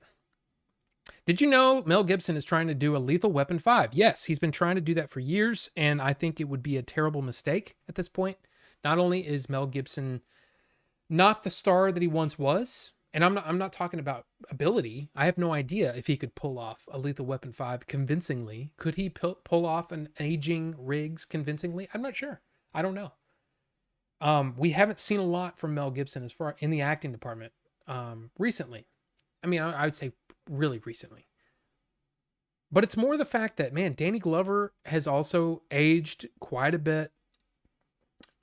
Richard Donner, unfortunately, passed away. I just don't know if the heart's there. What would you be doing it for the money, or are you doing it because, wow, we have this amazing story we want to tell? And it really depends on why they're doing it. Ever heard Viggo Mortensen's music with Buckethead? Frodus Boy, I have not. I also, talk about him. Shit. I just thought about that. I was thinking about the other day. I'm like, there's still movies from 2024 that I really want to see that I'm not going to be able to talk about on my video, my best of 2024. One of them is Joker Part 2, Folie à Deux, right? I haven't watched it yet. It's available on Max now. I still haven't watched it. I can't bring myself to watch it. I'm scared to watch it, but I need to watch it. And another one is, what is it? The Dead Don't, what is it? I can't remember the name of the movie. Viggo's new movie. Come on. The Dead Don't, is it The Dead Don't Die? Don't Hurt? What is it? No, it's The Dead Don't Hurt. That's the movie. Yes, this movie. I still haven't seen this yet. It's only got a 6.4 on IMDb, which is not great. 85% Rotten Tomatoes. It's not bad. But yeah, I still want to see this. I still want to see this movie. Because I love Westerns. I do. Sue me. But I love my Westerns. But yeah, I have not heard his music. Shozama, welcome. Just got back from the grocery store. Tamales gone as fast as they put them on the shelves. Man, tamales. We just got some tamales too from Costco. Apparently the wife tried them and said they were great. I wasn't at Costco. But Ricky, we'll see you in a bit, man. I haven't seen Rings of Power, but your take reminds me of J.J. Abrams' Star Wars's. Interesting. Might as well get Nell in IMAX for the same two reasons. I mean, saying. They do have a lot in common, yes. Ring of Power take sends Rob's mind straight to a JJ Star Wars. Great minds. I mean, we did go there. But not Gary. Welcome. Good to see you, sir. Good to see you. And a happy holidays to you. It makes no sense. Tolkien left so much good material to work with in the Silmarillion, Book of Lost Tales, Appendices, etc. Movie Mike, here's the problem though. The rights to the Silmarillion have never been sold, as far as I know.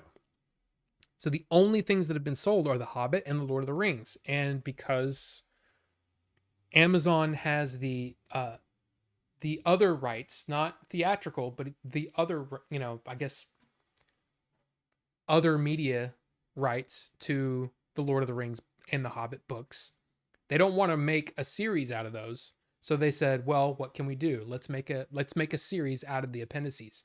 The Silmarillion would be really, really interesting. The problem is, you need someone with the passion that Peter Jackson's team had for The Lord of the Rings to make the Silmarillion. And I just don't know if that exists. I don't know if there's anyone out there that can tackle that with the love and care, the absolute care that those stories deserve. I just don't know. But again, none of the rights for those have been sold. So as far as I know, I could be wrong, but I don't think the Silmarillion is available for any sort of adaptation. So Kennedy is one of those execs, Rob. Sorry, let's leave this. Moving on. Yes, absolutely true. But you cannot blame Kathleen Kennedy 100%. You just can't. You just can't. There's too much going on over at Disney and Lucasfilm. And if you really think about it, some of the same toying with the ideas of the lore and all that kind of stuff, the same thing happened with Marvel. Think about Phase 4. Think about the absolute just the amount of content coming out of Marvel for Disney Plus. There's some lackluster stuff in there, just like there is for Star Wars. I think that comes up from on high, and Bob Chapek was in charge at that time. We're just now getting to the point where all of the Chapek stuff that was already greenlit and in production has already been released. Now we're starting to get the first of the Iger stuff back. We'll see what happens, but who knows? The fact is, you have to keep this in mind. I don't care who you are and which IP you identify with the most. When a large company gets a hold of an IP, they're going to squeeze it for as much as it can get. They don't care about legacy. They don't care about, now, I mean, some of them will, but very, very few times are there people involved with a big IP that are in it to tell a good story. They're in it to make money. That's what corporations do. And when the studios own an IP, they are going to squeeze it for everything that it can be, everything they can get out of it. Now, sometimes you get lucky and you get an Andor, or you get the Acolyte. Enough said. But that's just what it is. Anyway, I tried getting through Rings of Power Season 2. I couldn't finish it. Chris, welcome. Good to see you. I didn't even start because Rings of Power Season 1 ended with a, hey, look at this. It's Mordor. And guess what? All you had to do was have this Rube Goldberg device that's built into Middle Earth for some reason that's going to make Mordor happen. That's so dumb. I'm sorry, it's dumb. Don't like it. But then again, it's not for me. So there you go. I respect Rob's opinion, and in defense of Kennedy, it's all good. Well, again, I am not saying that Kathleen Kennedy is blameless. Not saying that at all. What I am saying is that you can't place all of it on her. I think there was a lot more pressure on her from on high, and I'm talking about the other executives at Disney that have made some of her moves questionable. Marvel for the longest time was hands off by Disney, but then as soon as they started getting involved, guess what? We got Phase 4. You look at what's happened with Star Wars, they were involved with Star Wars from the beginning, and it was because this is, hey, we spent $4 billion on this. We need to recoup these costs as quickly as possible. Let's get focus groups. Let's get this. Let's get that. Oh, let's tell a story about this. Let's get rid of Legends. A lot of people unhappy about that. I think that was a good move. But what I don't appreciate, I appreciate that you got rid of Legends and wiped the slate clean and said, let's try to make a canon. I appreciate that. What I don't appreciate is you stripping Legends of everything that was good from them and then not crediting those writers. That's terrible. That's awful. But that is what companies do. If it's within the law, they can do it. And that's what you have to understand. Any studio right now will do the exact same thing. And they will pay as little as possible for that work and reap the rewards. It's just the way it is. So my suggestion is, if you're going to sign a contract with a studio, you better make sure that you've got all your dots in a row.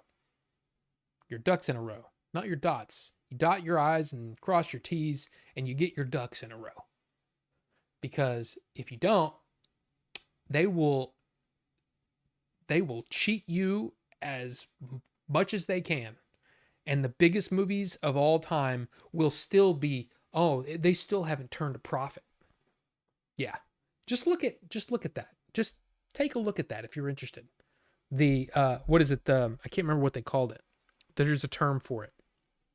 But basically them setting up companies that everything is basically set to, at a loss. And that way, if somebody's contract says, oh, well, we'll get so much percentage of the gross, well, then they can show that they never made a budget, or they never reached their budget, so they don't have to pay any of the money to.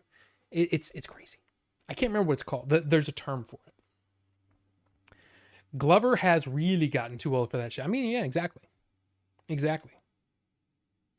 Is Chainsaw that channel which has 17 people on at the same time? Bucho, here's the thing. The Chainsaw Reacts channel, I've been invited to go on there multiple times. I haven't been able to go the last few invites, but I am supposed to go in the middle of January. Yes, that is the channel. And yes, it's not my channel, but yes, there are a few too many people on there. But what I'm going to do this time is basically say, hey, when we get to a certain point and there's 12 people in here, I'm going to bow out, because I don't think that it's not a conversation anymore. It's just who can get in the biggest zinger, at the time, whatever. It's just, it's a different kind of show, and that's fine. That's fine. Wow. It's almost 9:00 and we haven't even tried a liquid yet. The Fall of Gondolin would be an amazing adaptation if they ever did it. Chris, I would love all three. The Children of Hurin, Baron and Luthien, and The Fall of Gondolin would be amazing. There's also some other, smaller stories in there, but I would love to see all three of those. I mean, I'm sitting there reading those and I can see some cool stuff in my head, but man, Baron and, the Children of Hurin in particular, it would have to be rated R. And man, what a tragic story. I love it though. It's so good. That one, I don't know if that one's my favorite or if Baron and Luthien's my favorite, but The Fall of Gondolin is great too. And some amazing imagery. Man, you should read those if you haven't. Just read the Silmarillion. Go read the Silmarillion if you haven't. Get the audiobook if you have trouble like I did. Andy Serkis recently did a version of the audiobook. I listened to the previous one. I don't remember the person who read it, but I enjoyed that. Yeah, you should check out Silmarillion. Amazing stuff. It's Always Sunny did the best Lethal Weapon sequel. Hey, Chris, I haven't seen that. Here's the thing. I completely think that It's Always Sunny is probably right up my alley comedy wise. I've just never watched it. I know. I should watch it. Lethal Weapon 5, Siege at the Nursing Home. Yeah, I don't know how they would do that. Robert Rivera, good to see you. I'm digging Westerns, Lady Frodus Boy. I love my Westerns. Love my Westerns. Shozama, did I see Honora? I did not see her, Honora.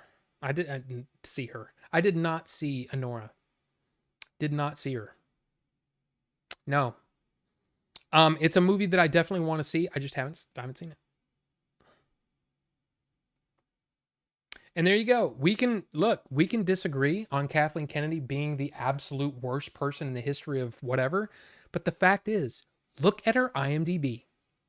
Just look at it. Before Star Wars, look at it. One of the best producers in the history of filmmaking. And you're telling me that she can't keep projects together? Just look at it. Just do me a favor and look at it.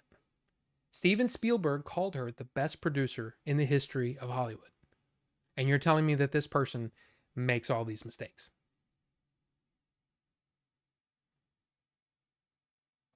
I think she announced projects too early because Bob Iger and Bob Chapek told her to.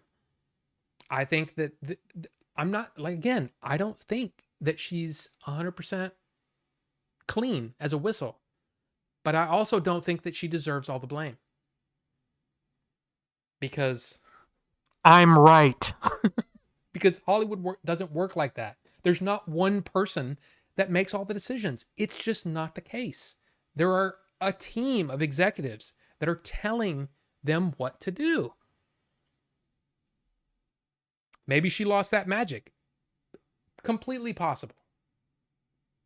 I highly doubt that, though. Highly doubt that. Because here's the thing. Do you blame her? You blame her for The Acolyte. Sure. Do you credit her for Andor?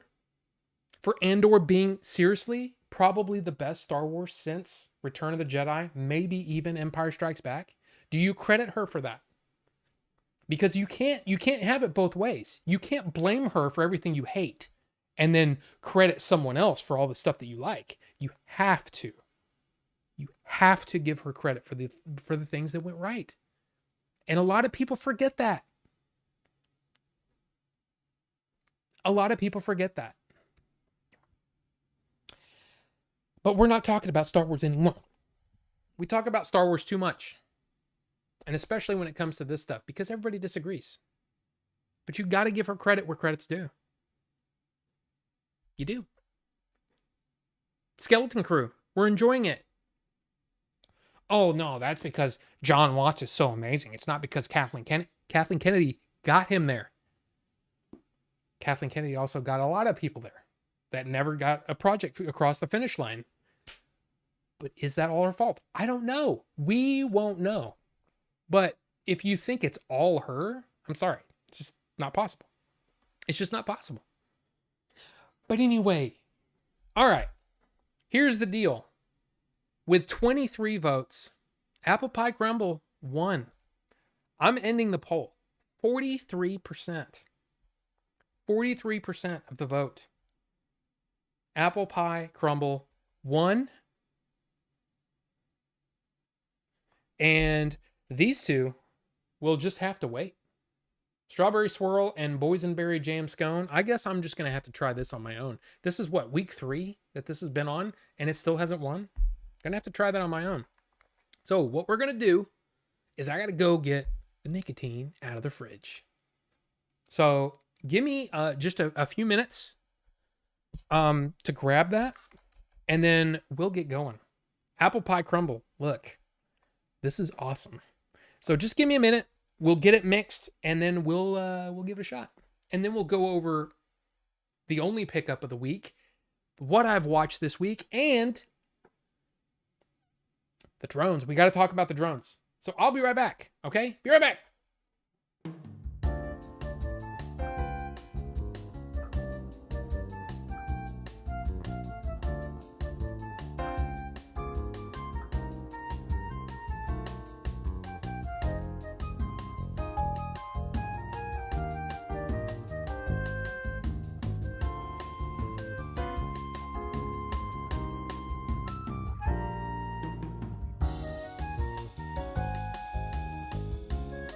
Okay, that didn't take long at all. But of course, I have my scale, my trusty digital scale. I went down to, wow, that was weird. Went from 5 viewers to 13. That was crazy. Oh, I gotta close my door. Okay, so what you gotta do? Oh crap! I don't have my. Do I have it in here? I don't think I do. I gotta grab one more thing. I gotta grab the thing that opens the bottle, because otherwise I can't open the bottle. Hold on.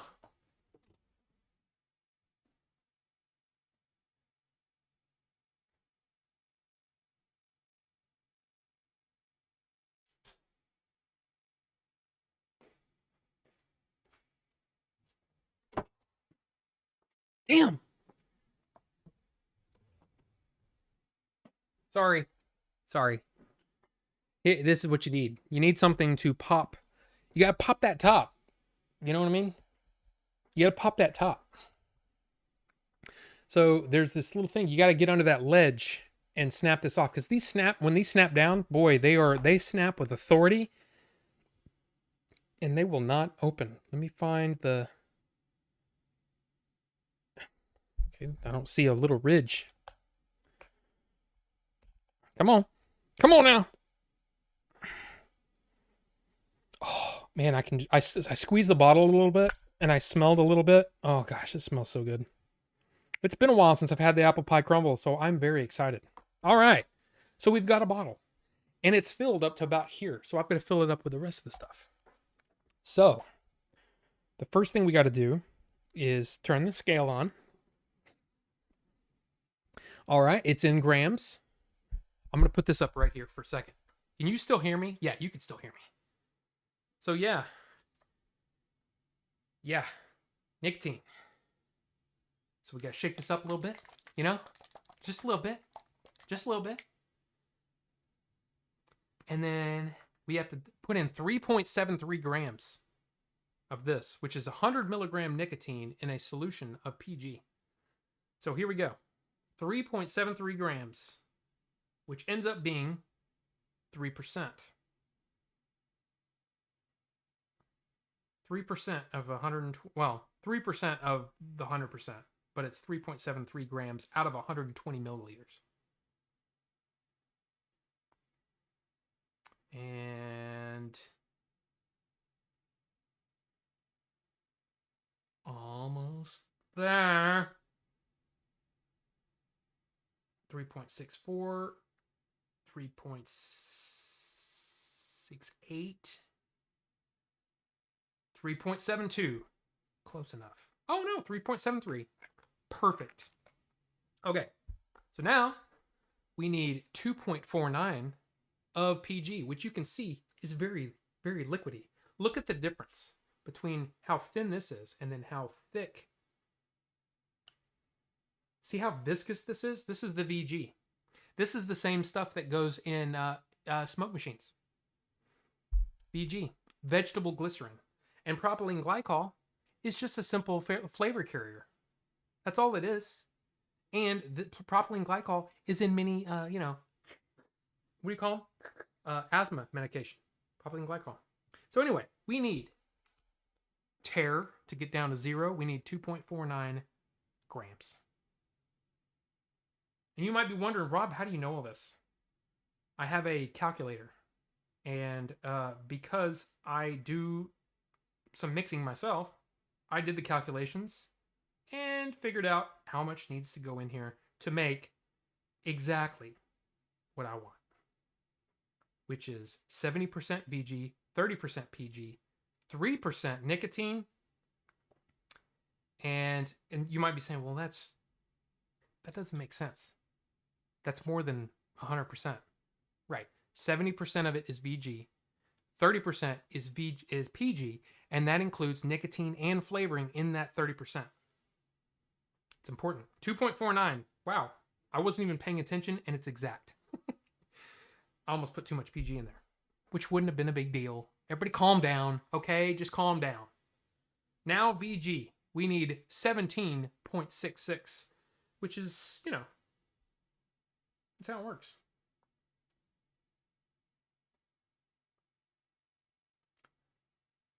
The fact of the matter is, you might be wondering, well, Rob, that's not 100% safe. Well, name me one thing that is in this world. It's not safe to drive, and yet we license people to do that. And things like seatbelts are harm reduction. Makes things a little safer. It's not safe to ride motorcycles, and yet there are these things called helmets that you can put on your head to mitigate the harm. It's not going to prevent an accident, but it can reduce harm. And that is what vaping is in comparison to smoking. It is harm reduction. And that is the name of the game. I would rather vape than smoke because it's less harmful. Up to 95%. But anyway, we're done. And all we got to do now is mix. So snap on that top. It's all the way on. Let me make sure before I start shaking things up. It is down all the way. All we got to do now is mix it. And that includes, turn that off, scale out of the way. Now, all we have to do is mix. And from all of the DIY stuff that I watch online, when it comes to, mixing, you have to make eye contact. I have to make eye contact when I'm mixing. So what we're going to do is we're going to come over here. We're going to play a little song. And we're going to make some eye contact. You ready?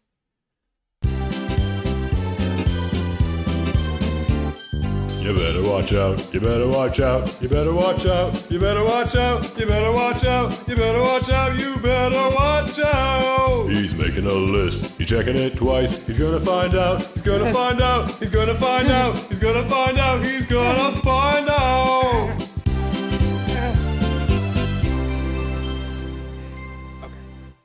Okay, I think we're good. Here's the thing, here's the funny thing. Here's the funny thing. So, shaking it like this really doesn't do very much. The best way that I have found is like this. But it's not as sexual. So anyway. I usually scroll down during this portion and just focus on the live chat. I mean, I don't blame you. I don't blame you. But this sure is mixed. This is mixed well. So, look at that. Beautiful wick job. Beautiful coils. These have been recently, they've been recently rebuilt. I had to rebuild these. So we're ready to go. So I'm going to turn this on. It is on. Oh, it's down at 37 watts. I forgot about that. Let's turn it up. Got to turn it up to 75 watts. All right, 75 watts. Oh, I'm in the wrong. Need to be in pulse mode. 75 watts. 0.15. Oh no, 0.18. So anyway, put the liquid on. Apple pie crumble. Oh, we didn't do a nuck. That's all right.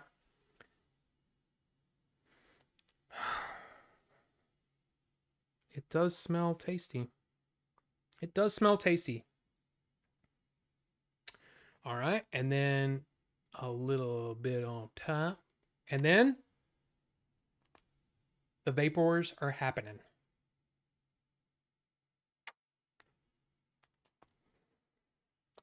Okay. Nuck. You can see it.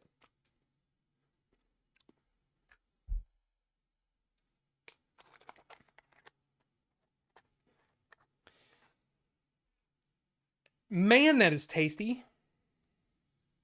Is that what y'all were trying to do? You're trying to prevent me from having something that's not good? Because this one is really good. Apple pie crumble going in. Fill up that tank. Blah. Get on in there. Come on. All right. All the way to the top. Put this on. Close this up.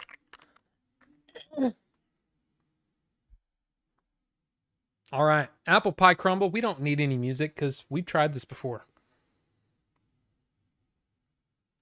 Let me go back here. Let's see. Wonder if this is going to be a new trend. Voodoo Fandango has Venom Premium Fan Bundle, Venom The Last Dance 4K digital movie, Venom collectible cup and poster. That's interesting. So I guess you get the cup and the poster sent to you, and then you get the digital copy. Interesting. Not sure, but they are exclusive. Well, feeling like such an amateur right now, buying pre-made juice. Well, Movie Mike, here's the thing. This is technically pre-made juice. The problem is, since I got it from Australia, Australia doesn't allow nicotine. You can't ship nicotine overseas, apparently. Or there's some rule in Australia that says you can't ship it with nicotine. So you have to, they usually come in these little tiny bottles and they're called Nick shots. Well, basically what I just did is I made my own Nick shot on the fly.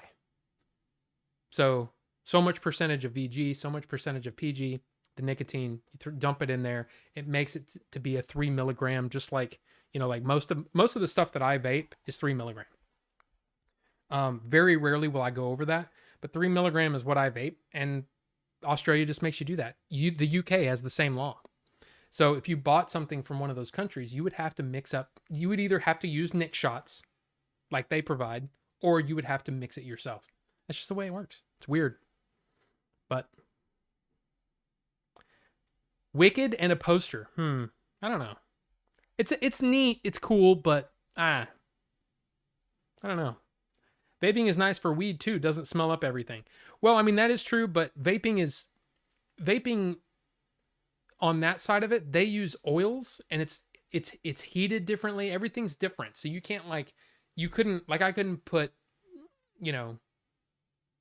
cannabis based liquids in here because it's not compatible because those are oil based. These are VG and PG based, completely different. These aren't oils. It's vegetable glycerin, propylene glycol. It's not an oil. And the oil is what kind of got the THC people, their little cardo tanks, got them in trouble last year or the year before with the whole Avali thing. But anyway, so let's try it.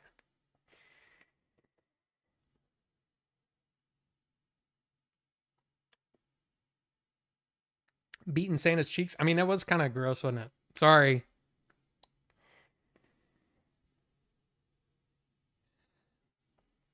Am I the funny thing? Maybe. You must buy one of those drug lab mixers with a spinning magnetic pill in a beaker. It would really sell the meth lab junkie angle. You know what? A lot of DIY liquid guys, they actually use those. And it's basically just a more efficient way to mix. But with this, it's, especially this sort of thing, it's so simple that there's no real need for that. It's literally adding 3 elements to it, and it's really quick. But does it taste like Minecraft, Vinny? A little bit. If Minecraft tastes like an apple cinnamon, almost like Apple Jacks, then yes. Matthew Walls 94, welcome. Good to see you. Welcome. Good to see you. I love seeing people like the friendly faces coming back. I love it. Does it taste smelly? No, it tastes awesome. It tastes... Okay, wait, hold on. Let me, you want to know what it tastes like?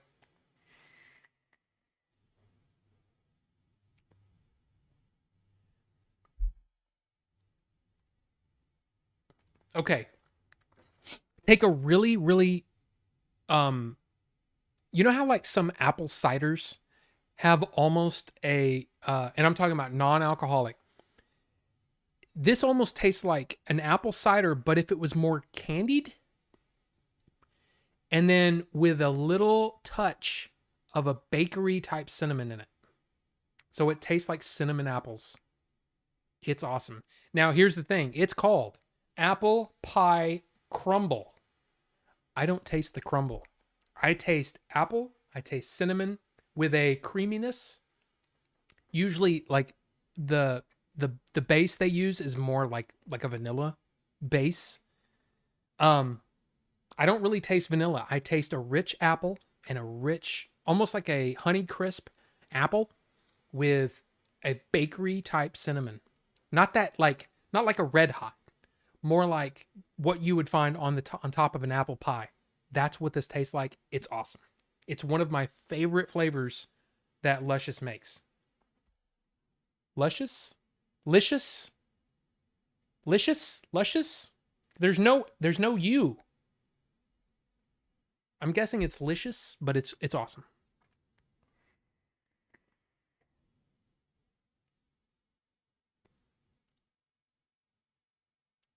Amazing. Amazing. Do they have vape bongs for the type of vaping you do? Maybe. I think there's a company in, I think, Korea that makes one that's kind of like, it's almost like a hookah type thing, but they're all like this, where it's a coil at the bottom of it. No.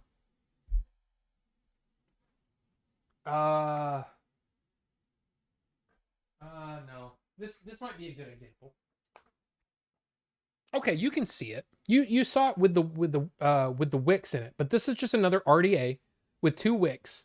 And so what happens is, with this sort of setup, you literally, you've got the cotton in there to soak up the e-liquid, right? And the cotton feeds that liquid to these coils that are heated, just like, an electric stove. When you pour liquid on here, it fills up inside that little well, that juice well down in the bottom. And the liquid and the cotton basically takes that liquid and puts it up to the coil, right? The heat brings that liquid to the coil. Technically, you can do that with a tank. You can have a very same sort of situation where you've got a coil, you've got a tank, and then you've got tubes coming off that tank. There was a company back in the day when they went to conventions and stuff, you would basically have, they would just look like, it would almost look like, if you can imagine this on the end of a tube going down. So basically, it was a vape device with a really long tube. If you can imagine, like, I could technically put a tube on there, right? The problem is you lose a lot of the flavor when you're that far away from the coil, which is why these are so awesome. Tanks are awesome because you've got the liquid reservoir that's feeding the liquid to the cotton goes up to the coil, and you get it. This is a more of a manual situation. You've got to fill up the liquid every few little toots. With the tank, you just fill up the tank and gravity does the work. With a situation like that, technically, yes, you could have a bong type situation, but the further away you are from the coil, the less flavor you get, the less intense of the flavor is. And with something like this, you want that flavor, man. You want the apple pie in your face. You don't want, like, it's like breathing in and with, it's kind of the difference between,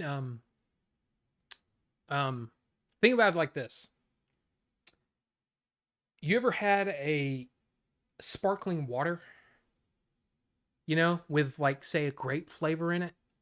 And you go, so it's water, but way in the background, it's like, hey, the grape flavor's over here. Grape over here. But you can barely taste it. Then you take, a Welch's grape juice, and you're like, holy crap, Welch's, great, wow. That's how intense the flavor is, the comparison. The further away you get away from that coil, the worse the flavor. This, on the other hand, tastes amazing.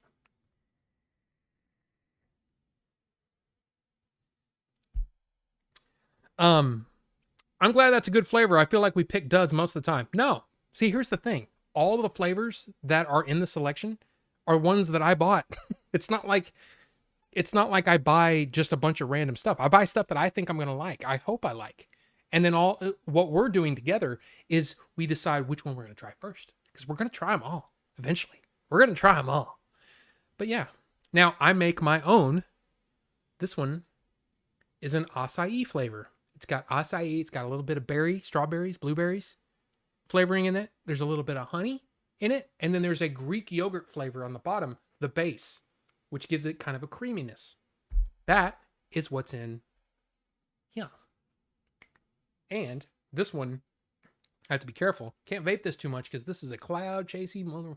You know what I mean?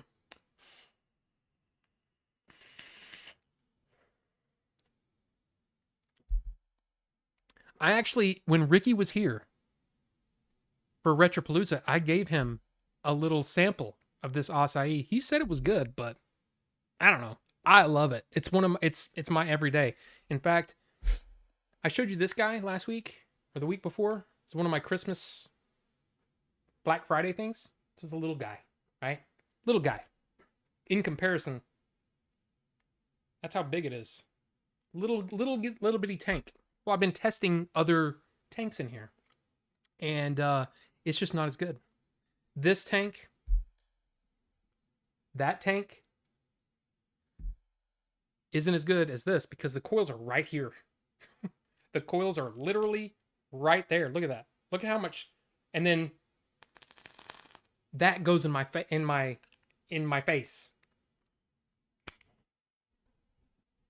I don't want to set off the smoke alarm. This one, the coil's way down here, and it's got to go through that tube and up to here. Just the flavor isn't as good. So it's a thing. Did you get a new alien figure in the background, or was that always there? Well, so there's 3 guys in there. So the one on the right is one that I got from Billy. And then the one in the middle is another one that Billy gave me. And then the one on the left is the one that Wraith gave me when he was here. It's one of my... He gave me a gift, and I appreciate that. But all 3 of those, so 1 from Wraith, 2 from Billy, and of course the popcorn bucket from Alien Romulus. So there you go.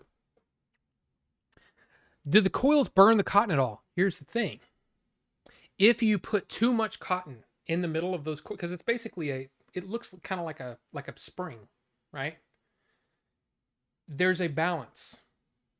So if you turn up the coils too much, in other words, you turn up the wattage, what will happen is eventually it will get so hot in the middle of the coil. Like if the coil's this big, it will get hot in the middle. That's where most of the current's basically going directly to the middle, and then it kind of... Can I show you this quickly? Anyway, when you hit the button, the coils light up from the inside out. What happens is if you get it too hot, that cotton will start to break down in the middle, and it will separate. And so it'll start tasting burnt in the middle where it's hottest. So it's a balance of how fast can that liquid get to the coil and how fast can it vaporize. You have to have that perfect amount of cotton in there. And it's something that over time I've learned how to do. And so when I re-wick these, or when I build these, I know exactly how much cotton to go in there and how tight it needs to be so that it doesn't do that cotton breakdown in the middle.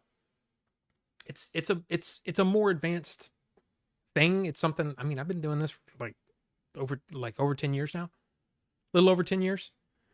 So it's just something that I've learned over the years. But yes, you can get it too hot and it will burn the cotton. If it's not like, okay, let's say you put too much cotton down in this, because these have little wells that the cotton goes down to feed the liquid up to the coil. If it's too tight, it won't feed up the cotton because the cotton's too thick, and it will start to burn the cotton from the inside out, and you'll get a burnt flavor, and it's gross. If you do it right, everything works exactly right.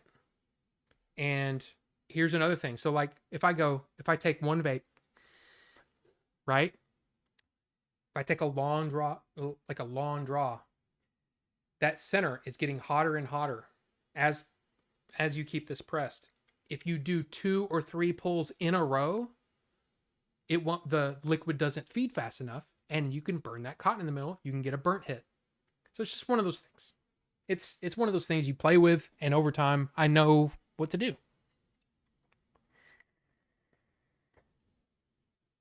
So typically, I take one pull, and then I let the magic happen. I let that capillary action is what they call it. The liquid feed to that cotton. Cotton goes up, feeds to the coil.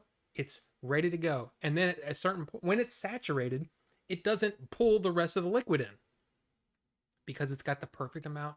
It's like an equilibrium thing. It's weird, but it's one of those things you learn over time. Anyway. So let me go back. I didn't know this was going to become the vaping channel. But hey. Let's see. Thanks for showing. I like to see how things are made. Yeah, I love this whole thing. I love vaping. I love the hobbyist nature of it. And of course, you can go to a gas station and buy a disposable, and when it's done, you throw it away. But I like building my own coils. I like making my own liquids. I like all that stuff. It's just more fun. It makes it into a hobby instead of just, oh, I'm just getting nicotine. It's a hobby and it's fun. But it also can get very tedious. So it's one of those things you just, over time, you add a few things. Like, I mean, again, just the difference between a tank and an RDA where you have to fill up the liquid yourself. But see, like this one is slightly different. Instead of filling the liquid from the top, this one has a bottle. There's a bottle in here. You fill up this bottle, you squeeze this bottle, and liquid feeds into this thing. So it feeds it from the bottom. Same concept, except the liquid's coming from it's not coming from the top when you on top of the coils. It's coming from the cotton, which feeds to the coil. Blah blah blah blah blah. It's an interesting thing, but not everybody's interested in that. I do like my strong flavors. Less flavor, but you can get a big hit of vape at once. Might be too much though. Well, that's the thing. I mean, I can sit here, I can turn this down a little bit and get like a long draw out of it. But I typically like a lot, and then so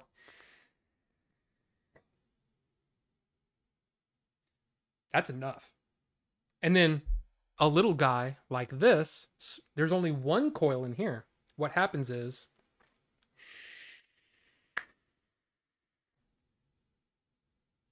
not nearly as much.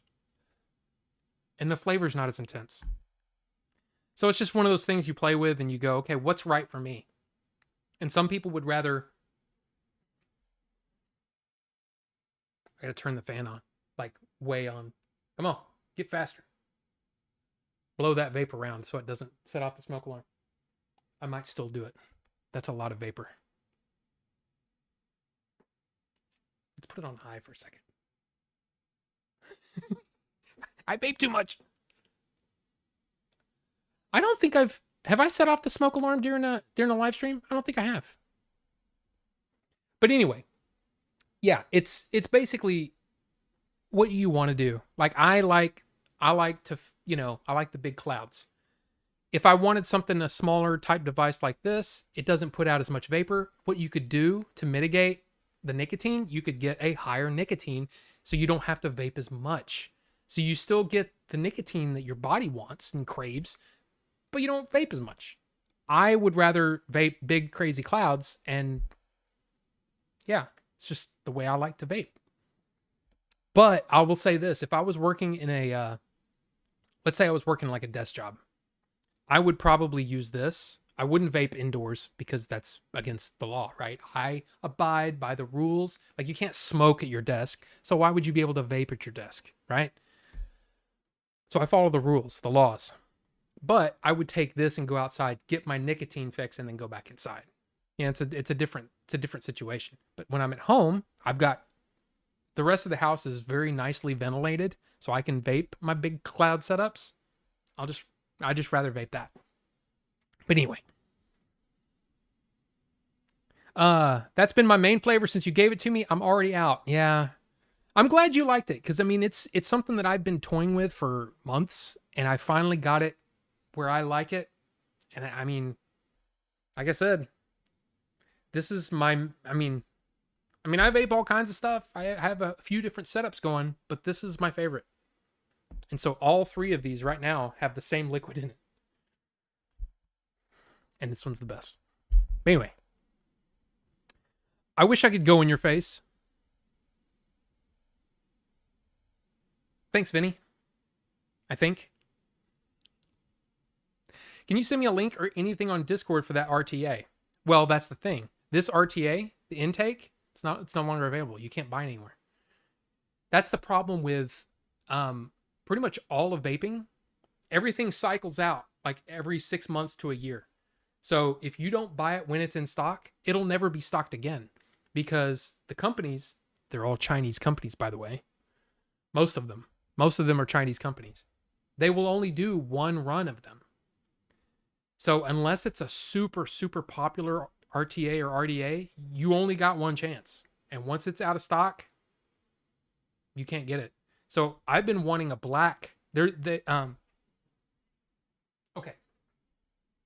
So this is matte black, right? I love the matte black finish on that. I want an intake, this same tank in matte black. They were sold out. They sold out almost immediately, and they never restocked. And the problem is, I was like, well, I don't know if I don't know if I want multiples of this, because I want to try the tank out. By the time I got the tank and fell in love with it, all the matte black were already sold out, and you couldn't get them anymore. But I wanted a matte black version of it. And now I don't think you can find them anymore.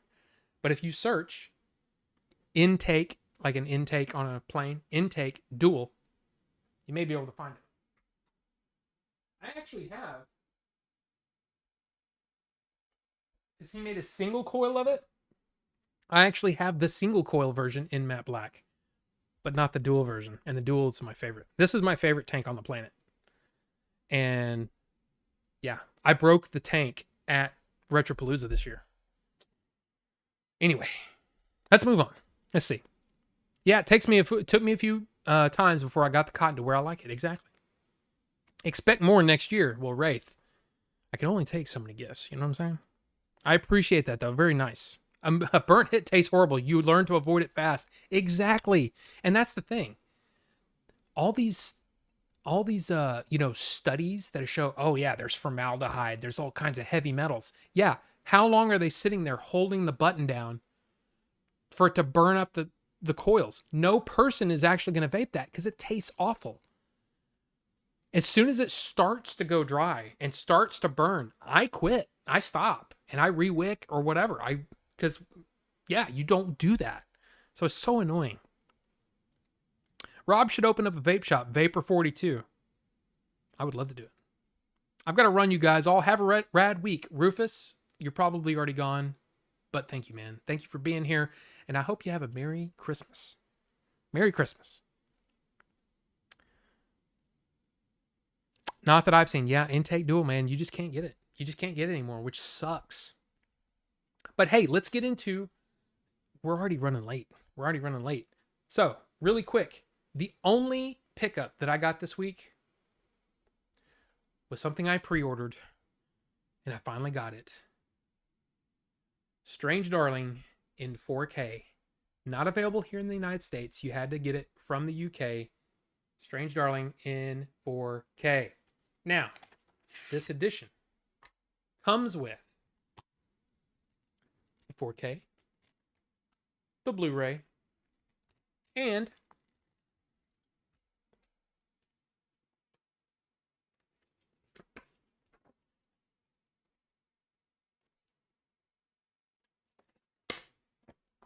the poster, and some art cards. Kyle Gallner as the demon. Willa Fitzgerald as the lady. You kitty kitty. So, Strange Darling. I will tell you this. Nothing. I'm not going to say a single thing. I didn't give anything away in my review, and I will not give anything away now. All I can say is Strange Darling, as quickly gone to the top of my all-time list, and especially for 2024, Strange Darling. I'm giving away part of my video on Thursday, but Strange Darling is my movie of the year. No question. There's a lot of movies that I love this year. You guys have heard me talk about them. This is my favorite movie of the year. So if you haven't seen this, do yourself a favor. Don't watch a trailer. Don't watch a single trailer. Watch this movie and enjoy. I love this movie, and I'm glad that I have it in 4K. I could have gotten the Blu-ray from the United States, but I said, "Hey, no. I want something that's gonna last. The 4K." Awesome. So, put it on your list. If you haven't seen it, yes, not Gary. Look at that.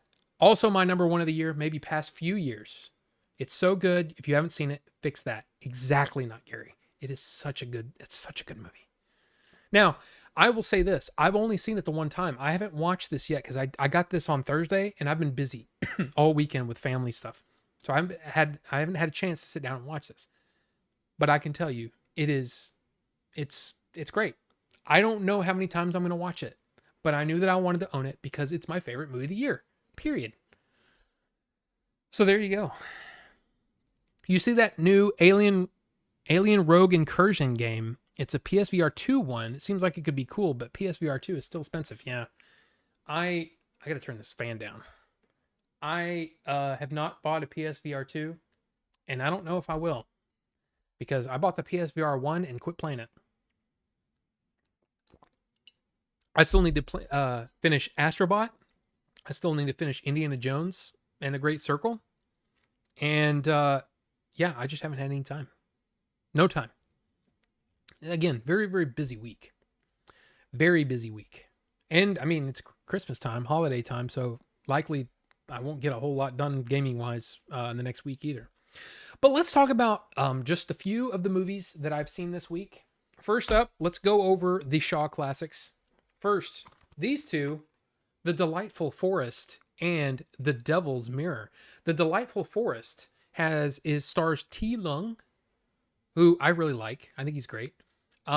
He's an amazing martial artist. He's sent to prison, but recruited to get rid of bad guys who have taken over the town.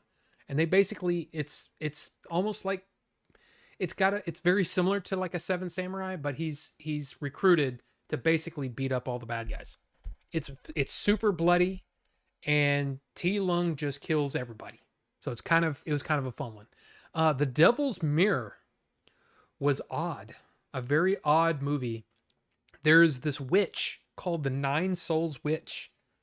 And there are two different clans that they're friendly, but there's some tension between them. But they have these two mirrors that, when put together, they form like a super powerful thing. It's cheesy and goofy, and it was okay. So, it was okay. Then, you've got, what's his name again? Chen Quan Tai in Man of Iron. And it's set in the 1930s, 1940s. Two warring gangs. He's the head of one gang. But the problem with the movie is that nobody's really likable or honorable. It's just a bunch of bad guys fighting each other. And we're supposed to identify with this guy who, hits his girlfriend. And it was hard. It was hard to like anybody in this one. The funny thing is like I said, it's supposed to take place in the 1930s, 1940s. And there was a VW bus in the background of one of the shots. And not like way off in the background. It was literally like the size of, it was like this whole part of the screen was VW bus. And I'm like, they didn't have those in 1940. Pretty sure. But anyway. Then this movie called The Water Margin, and there's a ton of actors in it. This was like one of those, like a prestige kind of movie. And let's see. Dude was framed by his wife and aide. Oh yeah. Yeah. So basically this guy is like the main martial arts master, and his wife cheats on him with his aide, his like second in command, and they basically frame him for murder. And so basically the story is all of these other clans that are helping him basically get his life back. And it's fine. There's a lot of actors in it. I mean, David Chang's in it, T Lung's in it, Chen Quan Tai's in it, Ku Feng's in it, Chen Feng's in it, Wang Chung is in it, not the band. But yeah, it's okay. Both of these are Chang Chen movies, and I found it okay. But apparently this Water Margin was based on a very famous book. I don't know, I found it okay. Then I watched The Bride from Hell. I haven't watched Heroes 2 yet. We'll watch that for next week. But The Bride from Hell. This is a ghost story, and it was done okay, but it was very cheesy. Very cheesy. Like really odd camera tricks, you know? Like there's one part where this guy's wearing his, okay, so there's this guy marries this woman who is a ghost. He doesn't know she's a ghost. Okay. Anyway, this ghost hunter guy gives him a robe, and on the inside of the robe is like a stitched, like a man.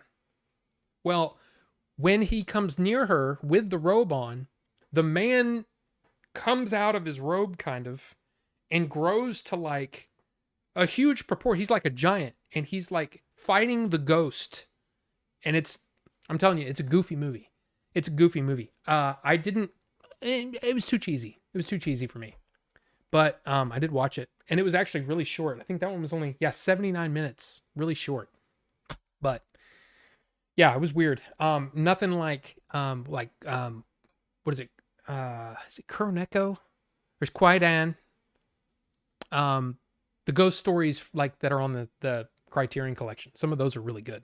But that one was a little too cheesy. A little too cheesy. But then you're in a decent time for Heroes 2. Okay. It's a future bus. Thank goodness Patricia's in here to talk about devils and witches. I mean, that is true. That is true.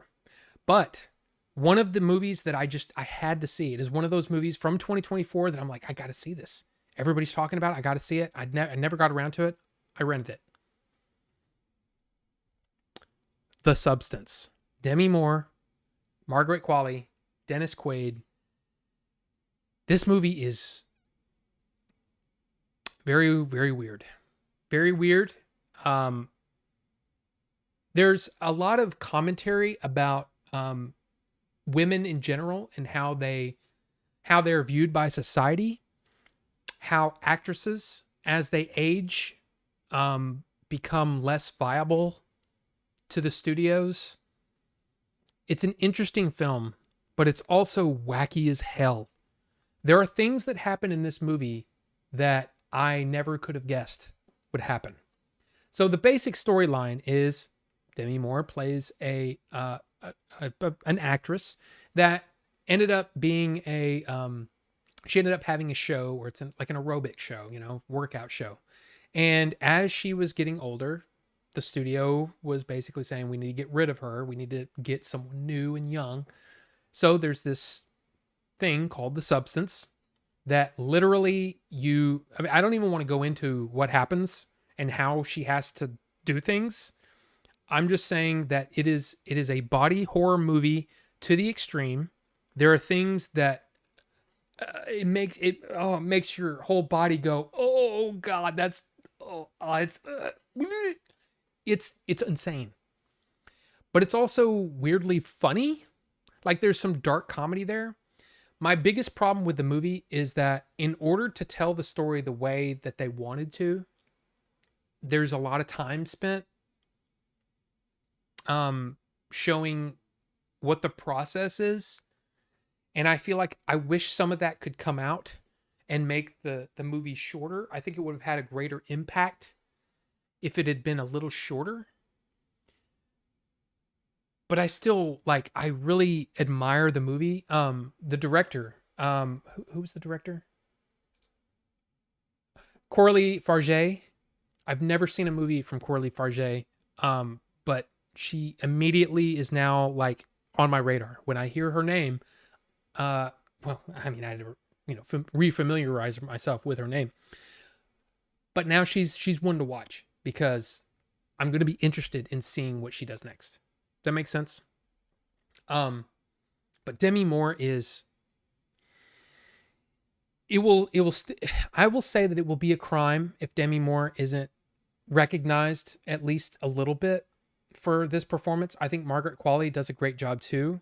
Dennis Quaid is the gross older white dude who's running a studio that's got we need a young chick in there. She's got to be hot and all that. I mean, he's so slimy, and it's interesting. But again, the morals, the story being told, the underlying messages are very, very interesting, and I really enjoyed it. I really enjoyed it. But it's also really weird. And if you have any qualms about body horror, this will make I don't squirm a lot. I've seen all kinds of crazy movies, okay? This one made me squirm. It made me go, "Oh, dude. Oh my God." And then just when you think it's over, it ain't over. And it's almost like Corley said, "Okay, you made it this far. Now let's get nuts." And this movie gets nuts. There you go. There you go. Not Gary. I mean, holy crap. Yes, the movie is, I would say, if you're into horror and you like, if you like body horror especially, you'd probably get a kick out of this. But the crazy thing, man, Demi Moore is what, 62? She's still got it. She's still got it, man. She's awesome in this. I'm really, really happy for her because I think she's awesome. Now, the next movie is a movie that you probably wouldn't expect because it's not a recent movie. But it's a movie that has been on my list ever since it came out on the Criterion Collection, and that is After Hours. That's right. A Martin Scorsese comedy that came out in 1985. It's got Griffin Dunne. Look at that cast. Rosanna Arquette, Verna Bloom, Thomas Chong. Yeah, Cheech and Chong are in it. Griffin Dunne, Linda Fiorentino, Terry Garr, John Hurd. There's Cheech. Catherine O'Hara. I will say this. And yeah, that ending. Yes. Body horror and visuals sound very intriguing. Haven't heard people talk about a movie like this since Society. It's crazy, man. You got to see it. No, Kate Blanchett can get it from. Oh, okay. All right. But here's the thing. After Hours, about 20 minutes in, I was like, man, I don't know about this. This is, I don't know, man. It's not, I don't know if it's doing it for me. But then something clicked, and the genius of the script started to come out, and I really started to dig this movie. I don't know if this is going to be a movie that I buy on the Criterion Collection because they just released it in 4K, but I really enjoyed it. I'm so glad that I watched it. So yeah, if you're a fan of Martin Scorsese and you haven't seen this, you need to, because it's odd. It's odd to see him in what is kind of like, if you've ever seen the movie Blind Date, this has a similar feel to it. Because it's literally a guy that goes on a date, and then crazy shit happens to him the entire night. And it's like the night won't end because all this crazy. And Terry Garr is awesome. Catherine O'Hara is awesome. Linda Fiorentino is in it very briefly. And I'll just say okay. And I mean, I really enjoyed it. I really enjoyed the movie. So Griffin Dunne, of course, if you don't know who he is, he was he was the guy that was bitten by the werewolf at the beginning of American Werewolf in London. Very funny guy. I really enjoyed it.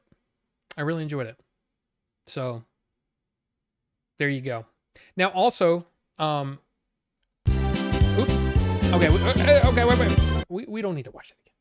We don't need it. Do we need to watch that again? I don't think we do. I think we're good. So that's all the movies that I watched this week. It's felt like quite a bit, but yeah. Yeah. Let me see. Yep. Sorry, had to click that over. Okay. We're all good. That song's my jam, not Gary. We've already listened to it, what, twice so far? Maybe once more just to round out the stream, but for now, let's just say we're good. But yeah, that's all the movies that I watched this week. I do want to mention also, if you're a fan, or if you're into the UAP conversation, right? All the UFO stuff, the UAP stuff, the program got released yesterday. The program is out now. So if you want to see it, right now it's available for $20. You can only purchase it. You cannot rent it yet. But it's available on all the major places, the iTunes, the Apple TV, iTunes / whatever, Amazon. I think it's on Vudu. So yeah, it is available if you want to see it. I want to see it. I want to see it because I hear some interesting things. James has been on a couple of different podcasts recently. So yeah, I definitely do want to see it. So there's that. We'll talk about drones a little bit at the end, but I also want to mention that yes, the Superman poster is out and the trailer releases on Thursday. I don't know what you guys think about this, but I love it. I love the way that it looks. I'm excited. How do you guys feel about the soup? How do you guys feel about soup? Apple pie crumble. Thank you guys. Just let me know. Let me know what you're thinking about the old Superman. James Gunn's first entry into the new DCU. I'd love to hear it. I'd love to hear it. And then also drones. Anybody know anything about the drones? Please let me know. You just want superhero movies to take a long rest. Well, here's the thing, Ricky. Just because you don't like superhero movies, there's a lot of people that like good superhero movies. This one might be really good. So I don't know. Cautiously optimistic for soups. Don't want to get my hopes up too much. Movie Mike, I'm right there with you. Christian VS, thoughts on the owl squirrel on Skeleton Crew? I loved it. I think it fits right in with the tone of the show. I really enjoyed. I'll say this.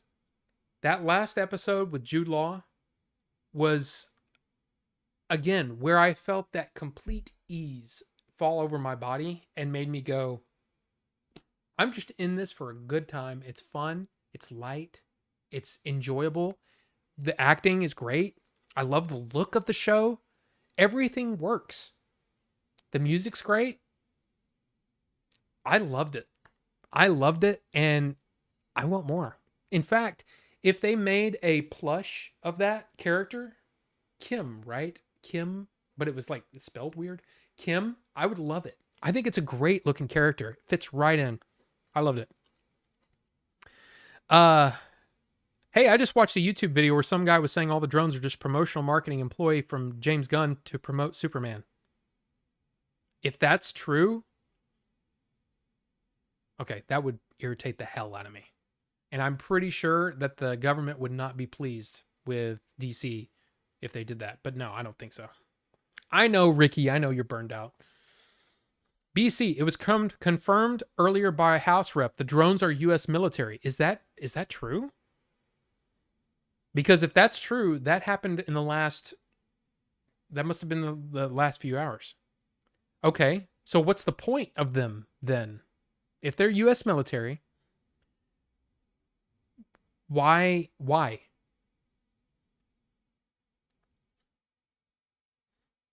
Different aliens and practical makeup is fun to see again. Absolutely, Chris. It's just a fun show. It's not trying to change the universe. It's, hey, we've got Star Wars. We're in the Star Wars universe, and we're just going to tell a fun story. And there you go. That's what I love about it. District 10 promotion? I don't think so, man. I think so.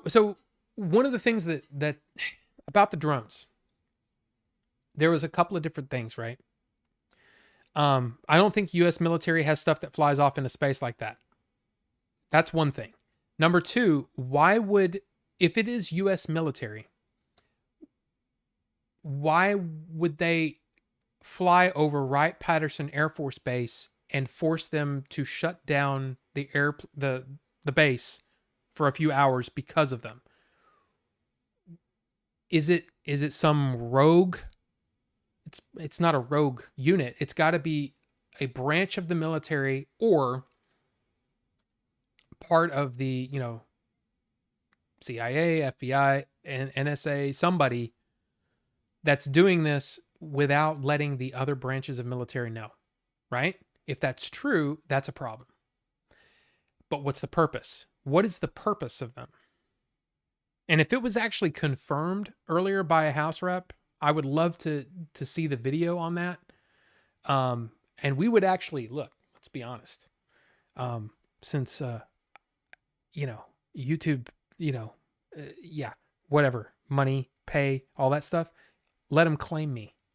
If you've got a video, we'll watch it. Let's watch it. Let's watch it. Because I want to know. But there's a lot of different things that are very, very interesting about the whole thing, like the fact that, supposedly a policeman viewed 50 of them coming in off from the ocean. The fact that they've been seen as far west as Ohio, which is where Wright-Patterson Air Force Base is on the west side of Ohio.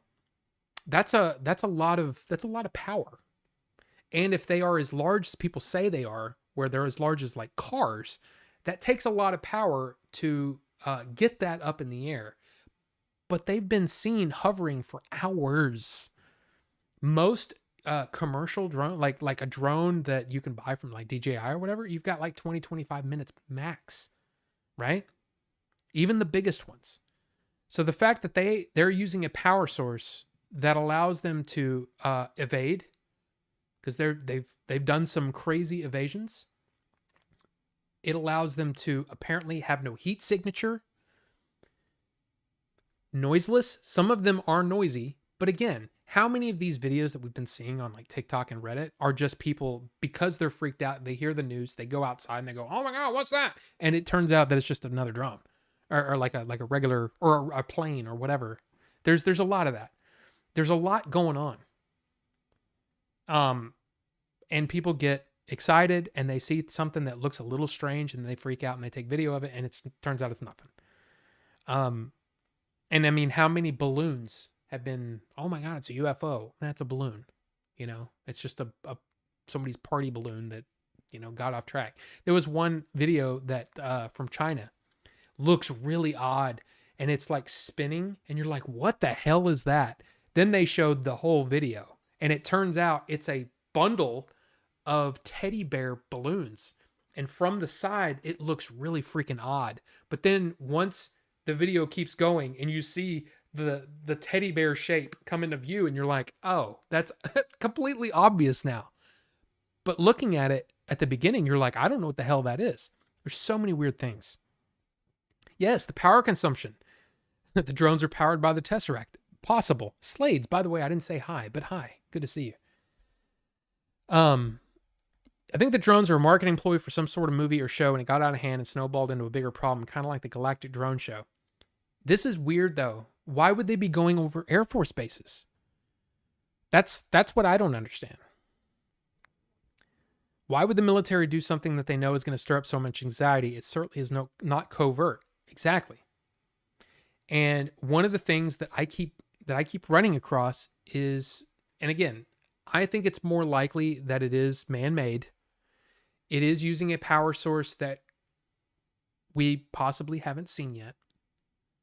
That is the most likely thing. But I also keep hearing about mimicry.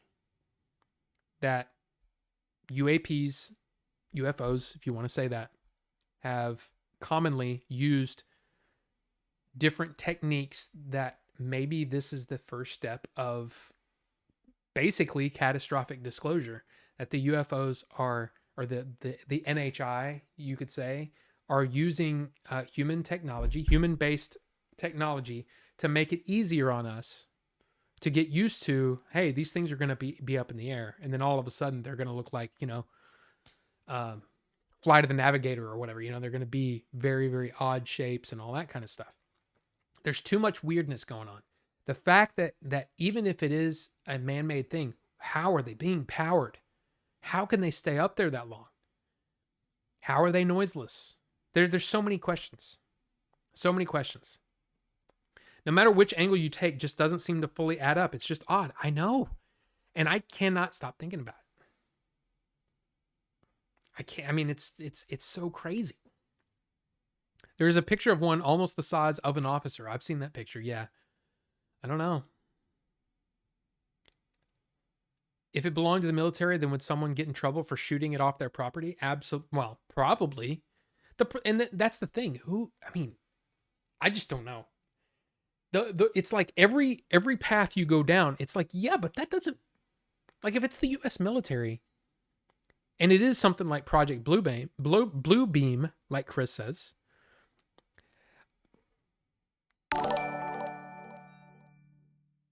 Before I forget, Merry Christmas, you filthy animal.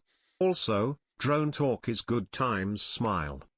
Not Gary. Thank you so much. And Merry Christmas to you. Thank you so much for that. That is very nice of you. Very, very nice of you. And I'm going to heart that just because I can.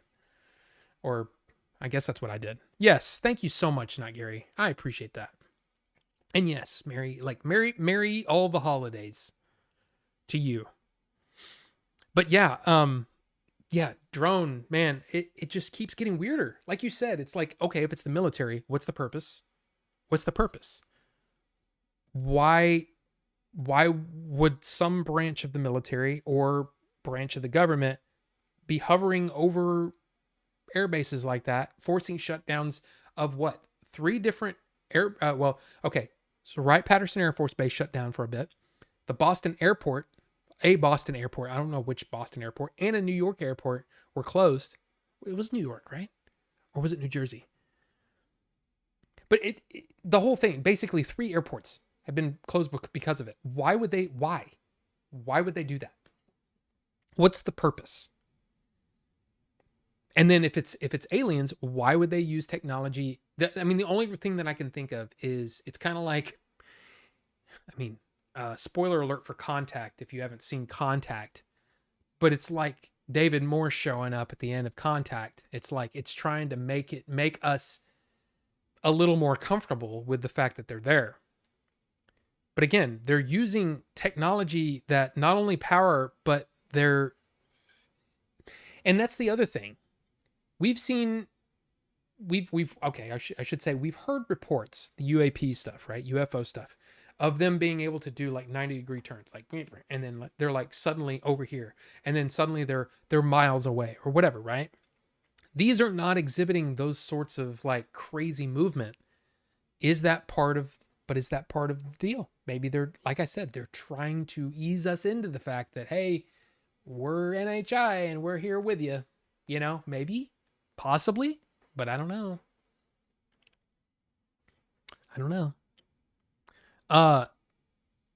But yes, I would think, Ricky, that you would probably get in trouble if you shot it down, because, even if you miss, that's the thing that kind of blows my mind. And I never really thought it before, but if somebody shoots a gun in the air, bop, bop, bop, bop, bop, bop, or whatever, right? Those bullets do have to come down. So what happens? Have there been people killed like that? I'm sure there has to be, right? I don't know. It's weird. But yeah, I would think you'd probably get in trouble.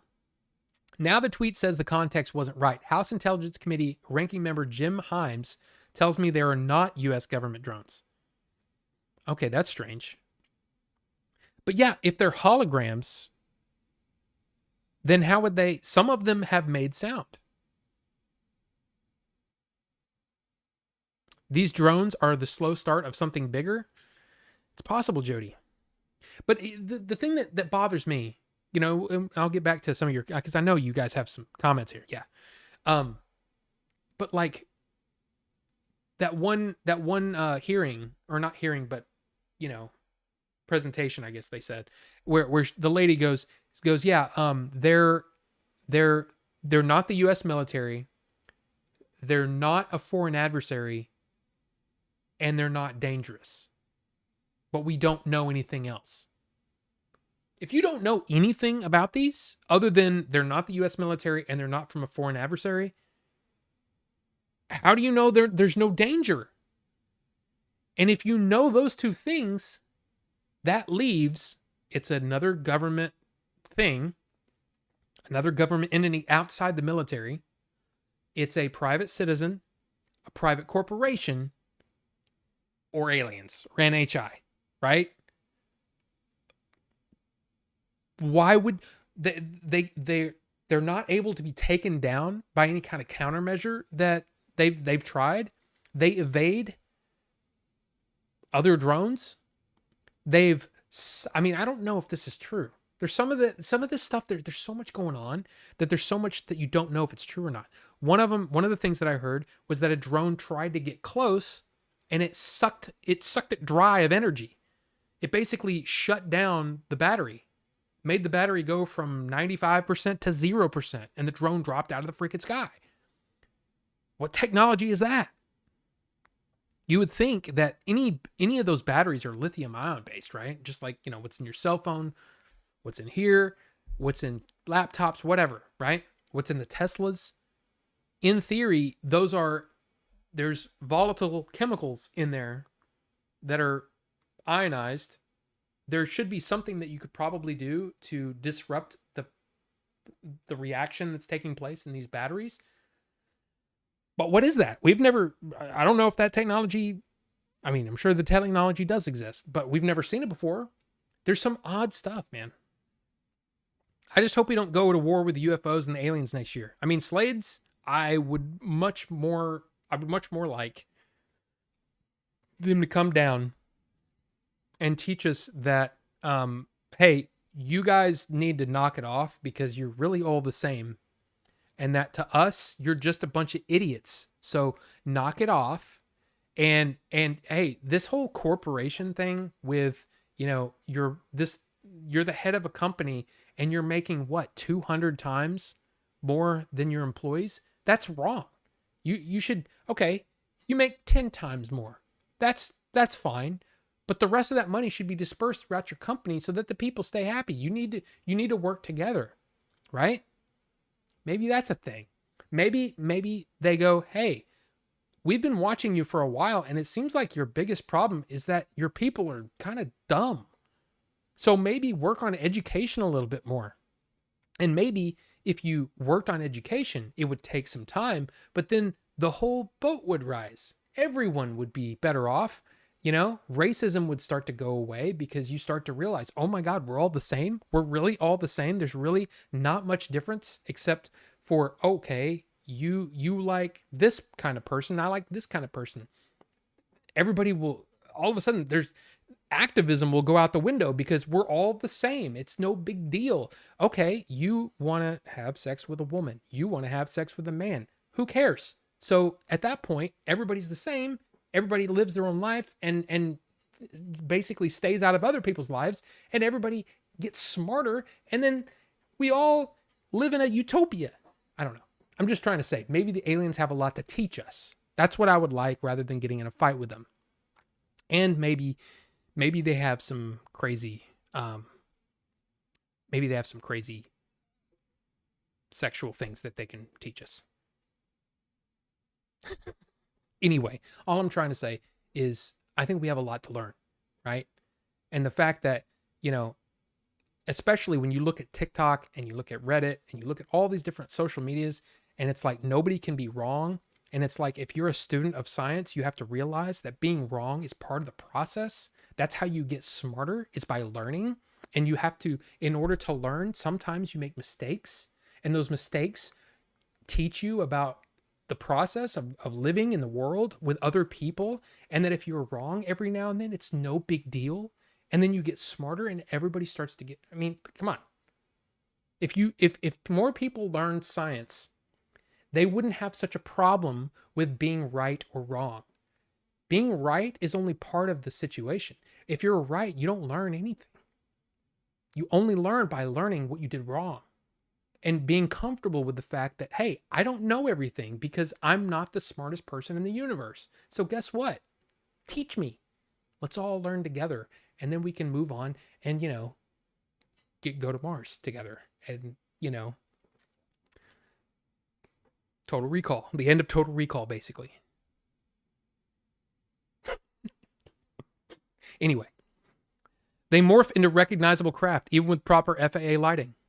Yeah, if you don't think that it's possible that an NHI that can, go from, 50,000 feet to 5 feet in a matter of seconds, that they couldn't morph into something that would be recognizable to us. I mean, that's just part of the thing, though. And again, what is it? What's the law? Occam's razor. Occam's razor says that it's probably not aliens. But it isn't that far of a stretch from, it's something from the US military, but nobody knows what it is. You're telling me no one knows what it is? Come on. Murray Krampus. Yeah, exactly. Thank you. LaGuardia. Okay. I'm not saying it's aliens, but it's aliens. I mean, maybe. The right isn't talking to the left, and the things appear to be staying up for quite some time. No heat signatures. What the F? Exactly. And that's the problem. That's what's great about watching some of those UAP hearings, is seeing the right and the left working together to try to find answers. That's what it's supposed to be, right? And it's not, who's right and who's wrong. All it is, hey, we learned this, which means that we were wrong about this previous thing. So why don't we all get better, right? And that's what learning is. Learning sometimes is being wrong. And a good scientist, says that being wrong or saying, I don't know, is part of the process. You won't know anything unless you learn it, right? Saying I don't know is not a failure. Saying I don't know is the key to getting smarter and to learning and to being a better member of society. I need to quit ranting. Okay. If Rosie O'Donnell is also acknowledging this stuff as UFOs, it's got to be something. Is she? I don't.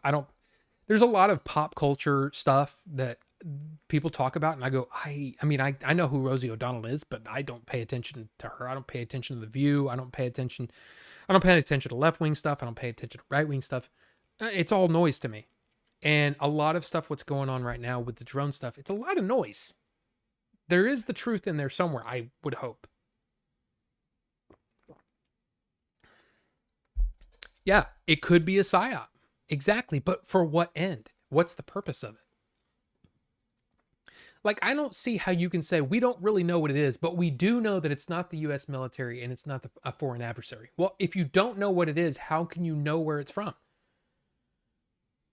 How can you know where it's from? How do you know that? That means you know what it is. So what is it that they can't tell us? What is it that the government has been hiding, supposedly, for 70 plus years? Or it could be something that's actually really dangerous.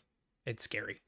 And that's the other thing that I've heard a few times that makes me go, ooh, I hope it's not that. Hope we haven't left any nuclear missiles or anything, warheads laying around that nobody knows where it is. That would be scary. But I don't understand what the PSYOP would be for. That's my problem. What's the purpose? You know? They come down at the same speed they went up. It's so odd. If Marty McFly went to the past future, he had to dress accordingly to the era or he would stand out like a sore thumb. Right. It's exactly why the T-800 and Michael Biehn had to go back naked. That's not why. Nothing dead will go. That's the reason for... Anyway, that's another thing that my wife, April, said that made me go, that could be a thing. She said, what if there was kind of a Wakanda out there, right? but it's not humans, it's AI. And these are AI based drones. And I went, oh, that made my, ooh, that gives me the tingles. That I didn't consider that. So you're basically saying there's a Skynet already, and they're creating things. I mean, I don't know. I'm hoping for ET aliens and not V aliens. I mean, yeah. Yeah. No, ET aliens would be better. On this topic, as on all topics, be real critical when choosing who to believe. Social media is a crack place to get reliable information. Absolutely, Bucho. You're absolutely right. And we all need to be super critical. But again, whom would you suggest we get this information from? Now, here's the thing. I posted this in the Discord, the UFO and aliens and ghosts. What is it? Aliens and ghosts? Is that what the supernatural category, or whatever you want to call it, on our Discord? I posted that Ryan Graves, one of the pilots that testified last July with Grush and David Fravor, Ryan Graves is on Joe Rogan, and they talk. The first 30 minutes or so is them talking about the drone situation. And then they go off into some other things, and then I had to quit watching because we had a show to do. It was really interesting, and he actually made me feel a little bit better about the possibilities. But there's still a lot of questions. But who would you suggest, Bucho? Who is the person that we can trust on this? We don't have a whole lot of people that we can trust, do we? How do you feel about the theory about aliens just humans from the future and they are observing us for research purposes and studies? I find that interesting. Is it plausible? Sure. Is it probable? I don't know. I'm a little less likely to think that it's future humans, because that kind of breaks the laws of physics, does it not? Because you're not supposed to be able to go back in time.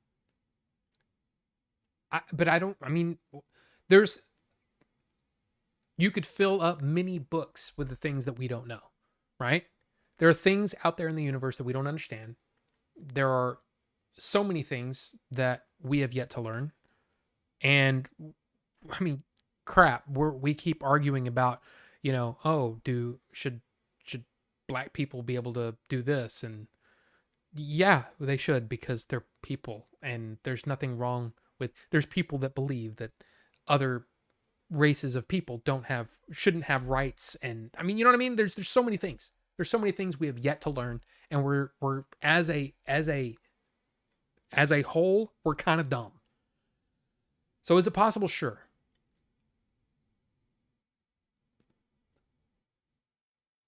I think what would be interesting is that somewhere along it's almost like is it the Bering Strait?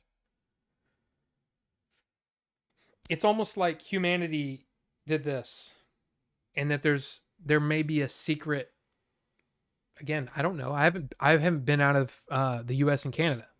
So I haven't been across the world. I haven't been to Antarctica. I don't know. Maybe there's a secret civilization living underground, and they have progressed a lot further than we have. And it's them that are underwater, and they're doing all kinds of stuff, and they're freaked out by our escalations. But then that kind of begs the case. Well, then why didn't they prevent any of the nuclear testing? And there's a lot of things that they just kind of let slide.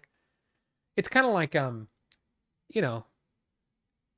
kind of like, how do you bring the Fantastic Four into the MCU since,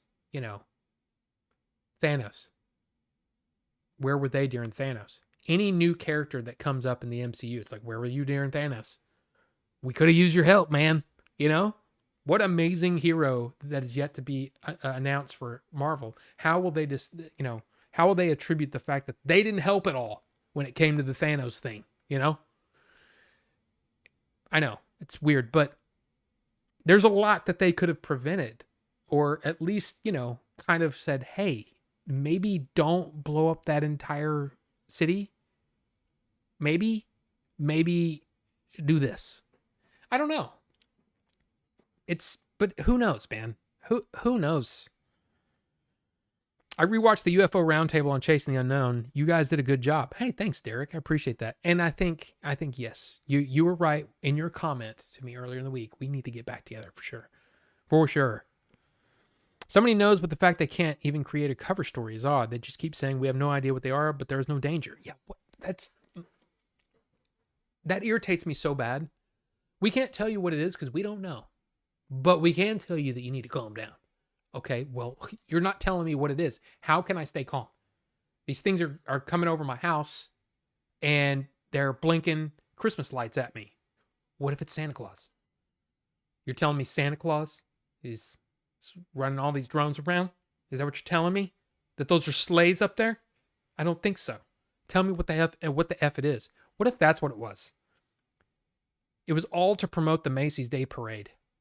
And those red and green lights, man, that's all they are. Christmas lights. I don't know. Government drones.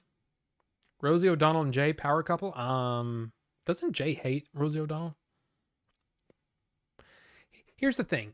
Hate, and this is something that I think is important for everyone to know, And I'm sure most of you, this isn't new information, but this is something that I wish that we could, if there was something that if I could beam to all the people in the world, it would be this. Hate, man, it just tires you out. It's much easier to just not care. Hate takes a lot of energy. So, all these people that you hate and you're trying to beat down or you're trying to make fun of or whatever, just forget about them. Just move on. Can't control them, whatever. They're there. It's fine. Just let them be. So there you go. So I hope Jay doesn't spend that much energy hating Rosie O'Donnell, but I can't tell you how to live your life either. So there you go. Intelligent dishonesty is a good sign of a grifter and someone trying to sell you something. Absolutely. And here's another thing. So I watched a video. This came up because of all the stuff I was watching. And the guy was talking about the drone situation. He said this might be a psyop because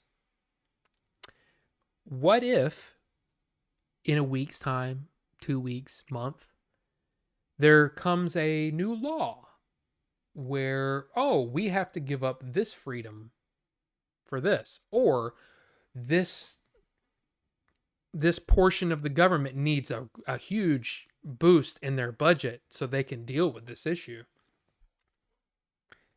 So this might be a situation where it's like, we can't tell you what those are because we're not really sure, but you're not in danger. Why? Because they're the ones controlling it. And they know they're not going to do anything, but they're creating a problem so they can swoop in as the savior. And we all, thank you for saving us from these drones that really didn't do anything but freak us out a little bit. But man, I'm glad you guys took care of them. And they're like, yeah, all we did was turn them off. We didn't let them launch anymore. Maybe that's it. Who knows? Goobins? These are Goobins? If they're Goobins, that's a problem. Greys are AI. That's why they've been saying we have non-human biologics. Yeah, but I mean, technically, any animal is a non-human biologic. Technically. It could be a race of dinosaurs that went underground. And again, like the alterna humans that I was talking about earlier, where maybe we branched off and these humans, went a different route. They evolved it in a different way than we did. It's possible. It could be dinosaurs. But who knows? Fifth dimensional beings, I mean, that's possible too. We can't see the fifth dimension. Spy drones from China are likely cause of unexplained aircraft wreaking havoc over U.S. House Foreign Affairs chair says. Okay. And the reason that they're not saying it is they don't want, because you know what will happen, right? If you say, yeah, those are all Chinese drones. Number one, that's basically an act of war. Number one. Number two, that would cause, I don't know if it would ever get to the point, but I can see violence against pretty much anybody that's Asian, because again, we're not too smart. Violence against Asians will rise, leading to who knows what. I just don't know, man. If that's what it is, but that's again, likely cause. Okay, that is not, this is the cause. That is, oh, well, I think it's this. For a House Foreign Affairs person to say that without definitive proof, that is extremely irresponsible. It's kind of like, a study shows that such and such is true. Really? A lot of times when you hear those words, they're words of, we guess that this might be true. In other words, anything that we think might get you to click on this article might be true. You may be in danger. If you see may or likely or anything like that, those aren't, that isn't fact, right? And I'm not blaming you, BC, but I'm trying to say the way things are worded are very interesting. It's kind of like we forget, like when we say, I literally died when this happened. No, you literally means you are dead now. You can't say I literally anything unless you did the thing. Oh my God, I'm literally dead right now. No, you're not. You're speaking, you're alive. You know what I'm saying? We don't think about the meanings of words. That means that is a guess. And if that's true, that this House Foreign Affairs chairperson says this, it is extremely irresponsible to say something that isn't proven and that isn't a fact, because what that does is cause people that can't see through that to, oh, well, that means all the Asian people, we got to get them out of here. You know, they don't know the difference between a Chinese, Japanese, a Thai person, Indonesian. They don't know the difference. Filipino, they don't know the difference. That's the kind of stuff that's like, come on. So yeah, bothers me. That bothers me if that's true, and they said that bothers me, because likely is not true. I think Santa Claus is real. Santa Claus is real to me as much as Bigfoot and aliens. Every year around this time, I get really deep into the Santa Claus lore. I'm 24. Well, Slades, good for you, man. And you know what? If you're into that, here's the difference. I'm glad that you're into it, but it's when you try to get everybody else to believe what you believe. That's where the problem comes in, right?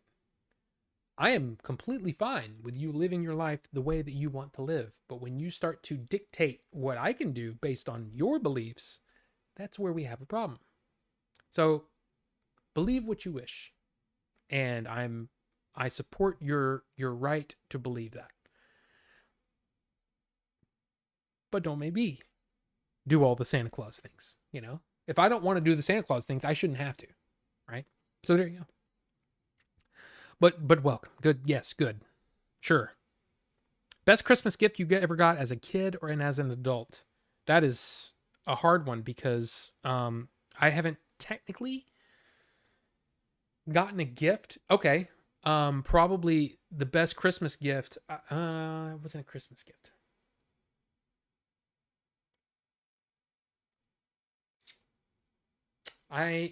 That's a tough one.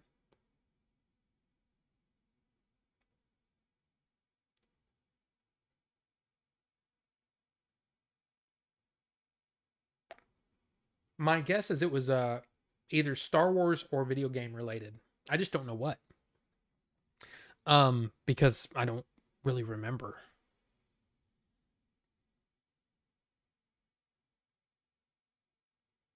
It's such a blur.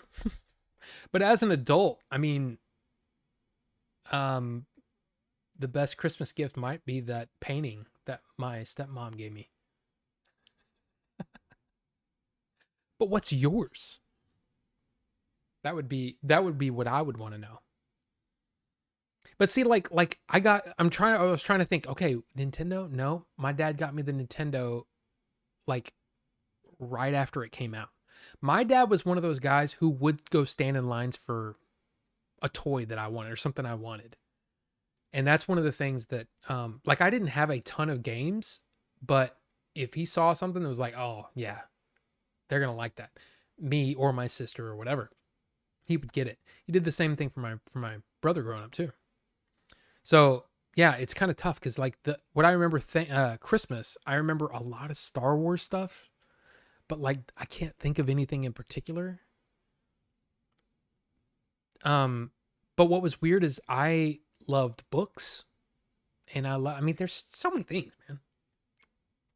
It's definitely it's definitely interesting that this is happening only a couple of weeks before the UAS Act is due for renewal. Right? A lot was made in the hearing about the various agencies wanting more money to deal with drone threats.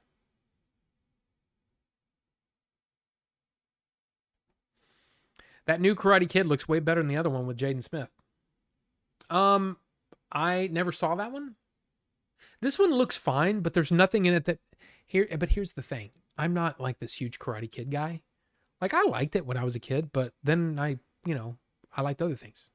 Like, girls. No, not to say like I was some, whatever, but no, I just wasn't a huge Karate Kid guy.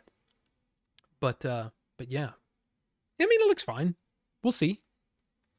As an adult, I can't remember. As a kid, the real Ghostbusters Firehouse headquarters, I never got that. It was weird, man. There was a lot, like I had a lot of action figures, but I didn't have a lot of the big stuff. Like all the big stuff that I wanted, I never really got. Ooh, I got the, I don't know but see, here's the thing. I can't remember if it was for my birthday or for Christmas. Like, I don't remember when I got stuff, but I had both the Sky Striker and the Conquest, the forward wing jets. I had the, what was it called? The Raven, the SR-71 Cobra. I had that. I always wanted the mask or I wanted the Rattler. I never got it. I wanted the, that one ship from Mask. Do you remember Mask with the helicopter that would change into a plane? I wanted that really bad. Never got it, but I got like the crappiest, like I got and I say crappy, maybe my parents couldn't afford it. I don't know.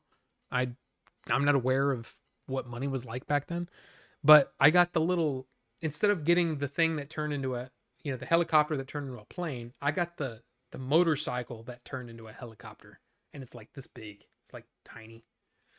But anyway, yeah. NES was number 2. Karate Kid is a good 80s movie, but not on my list of personal favorites. Yeah, I'm just kind of like, Mask toys. Hopefully Chief has some next year. He had a few at his booth.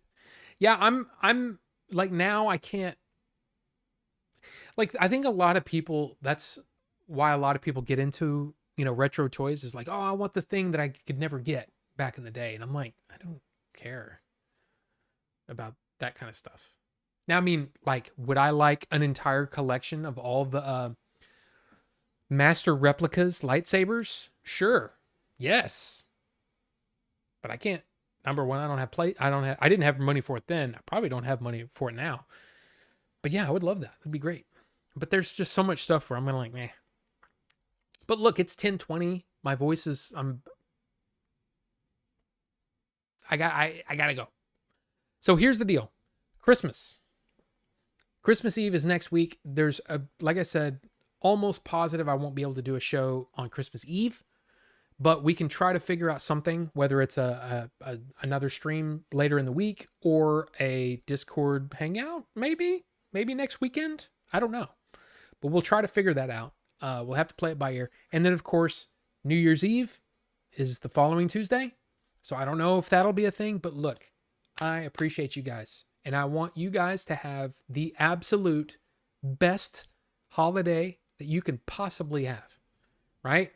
And if you don't, you know, if you don't participate in those holiday things, I just hope you have a great time.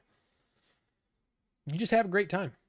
But I hope everybody's safe, everybody's healthy, and everybody gets the things that they want, or have a good time, or, you know, get laid, whatever.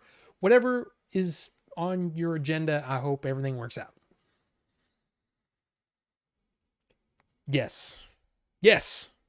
So thank you again to Not Gary for the amazing Christmas gift. And thank you guys for being here. Hope you, like I said, I just hope everybody has a good one. So, all right. You guys have a good one. Stay safe with those drones out there. And we'll see you next time. Bye.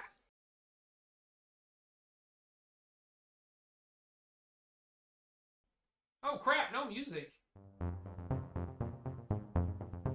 Bye, guys.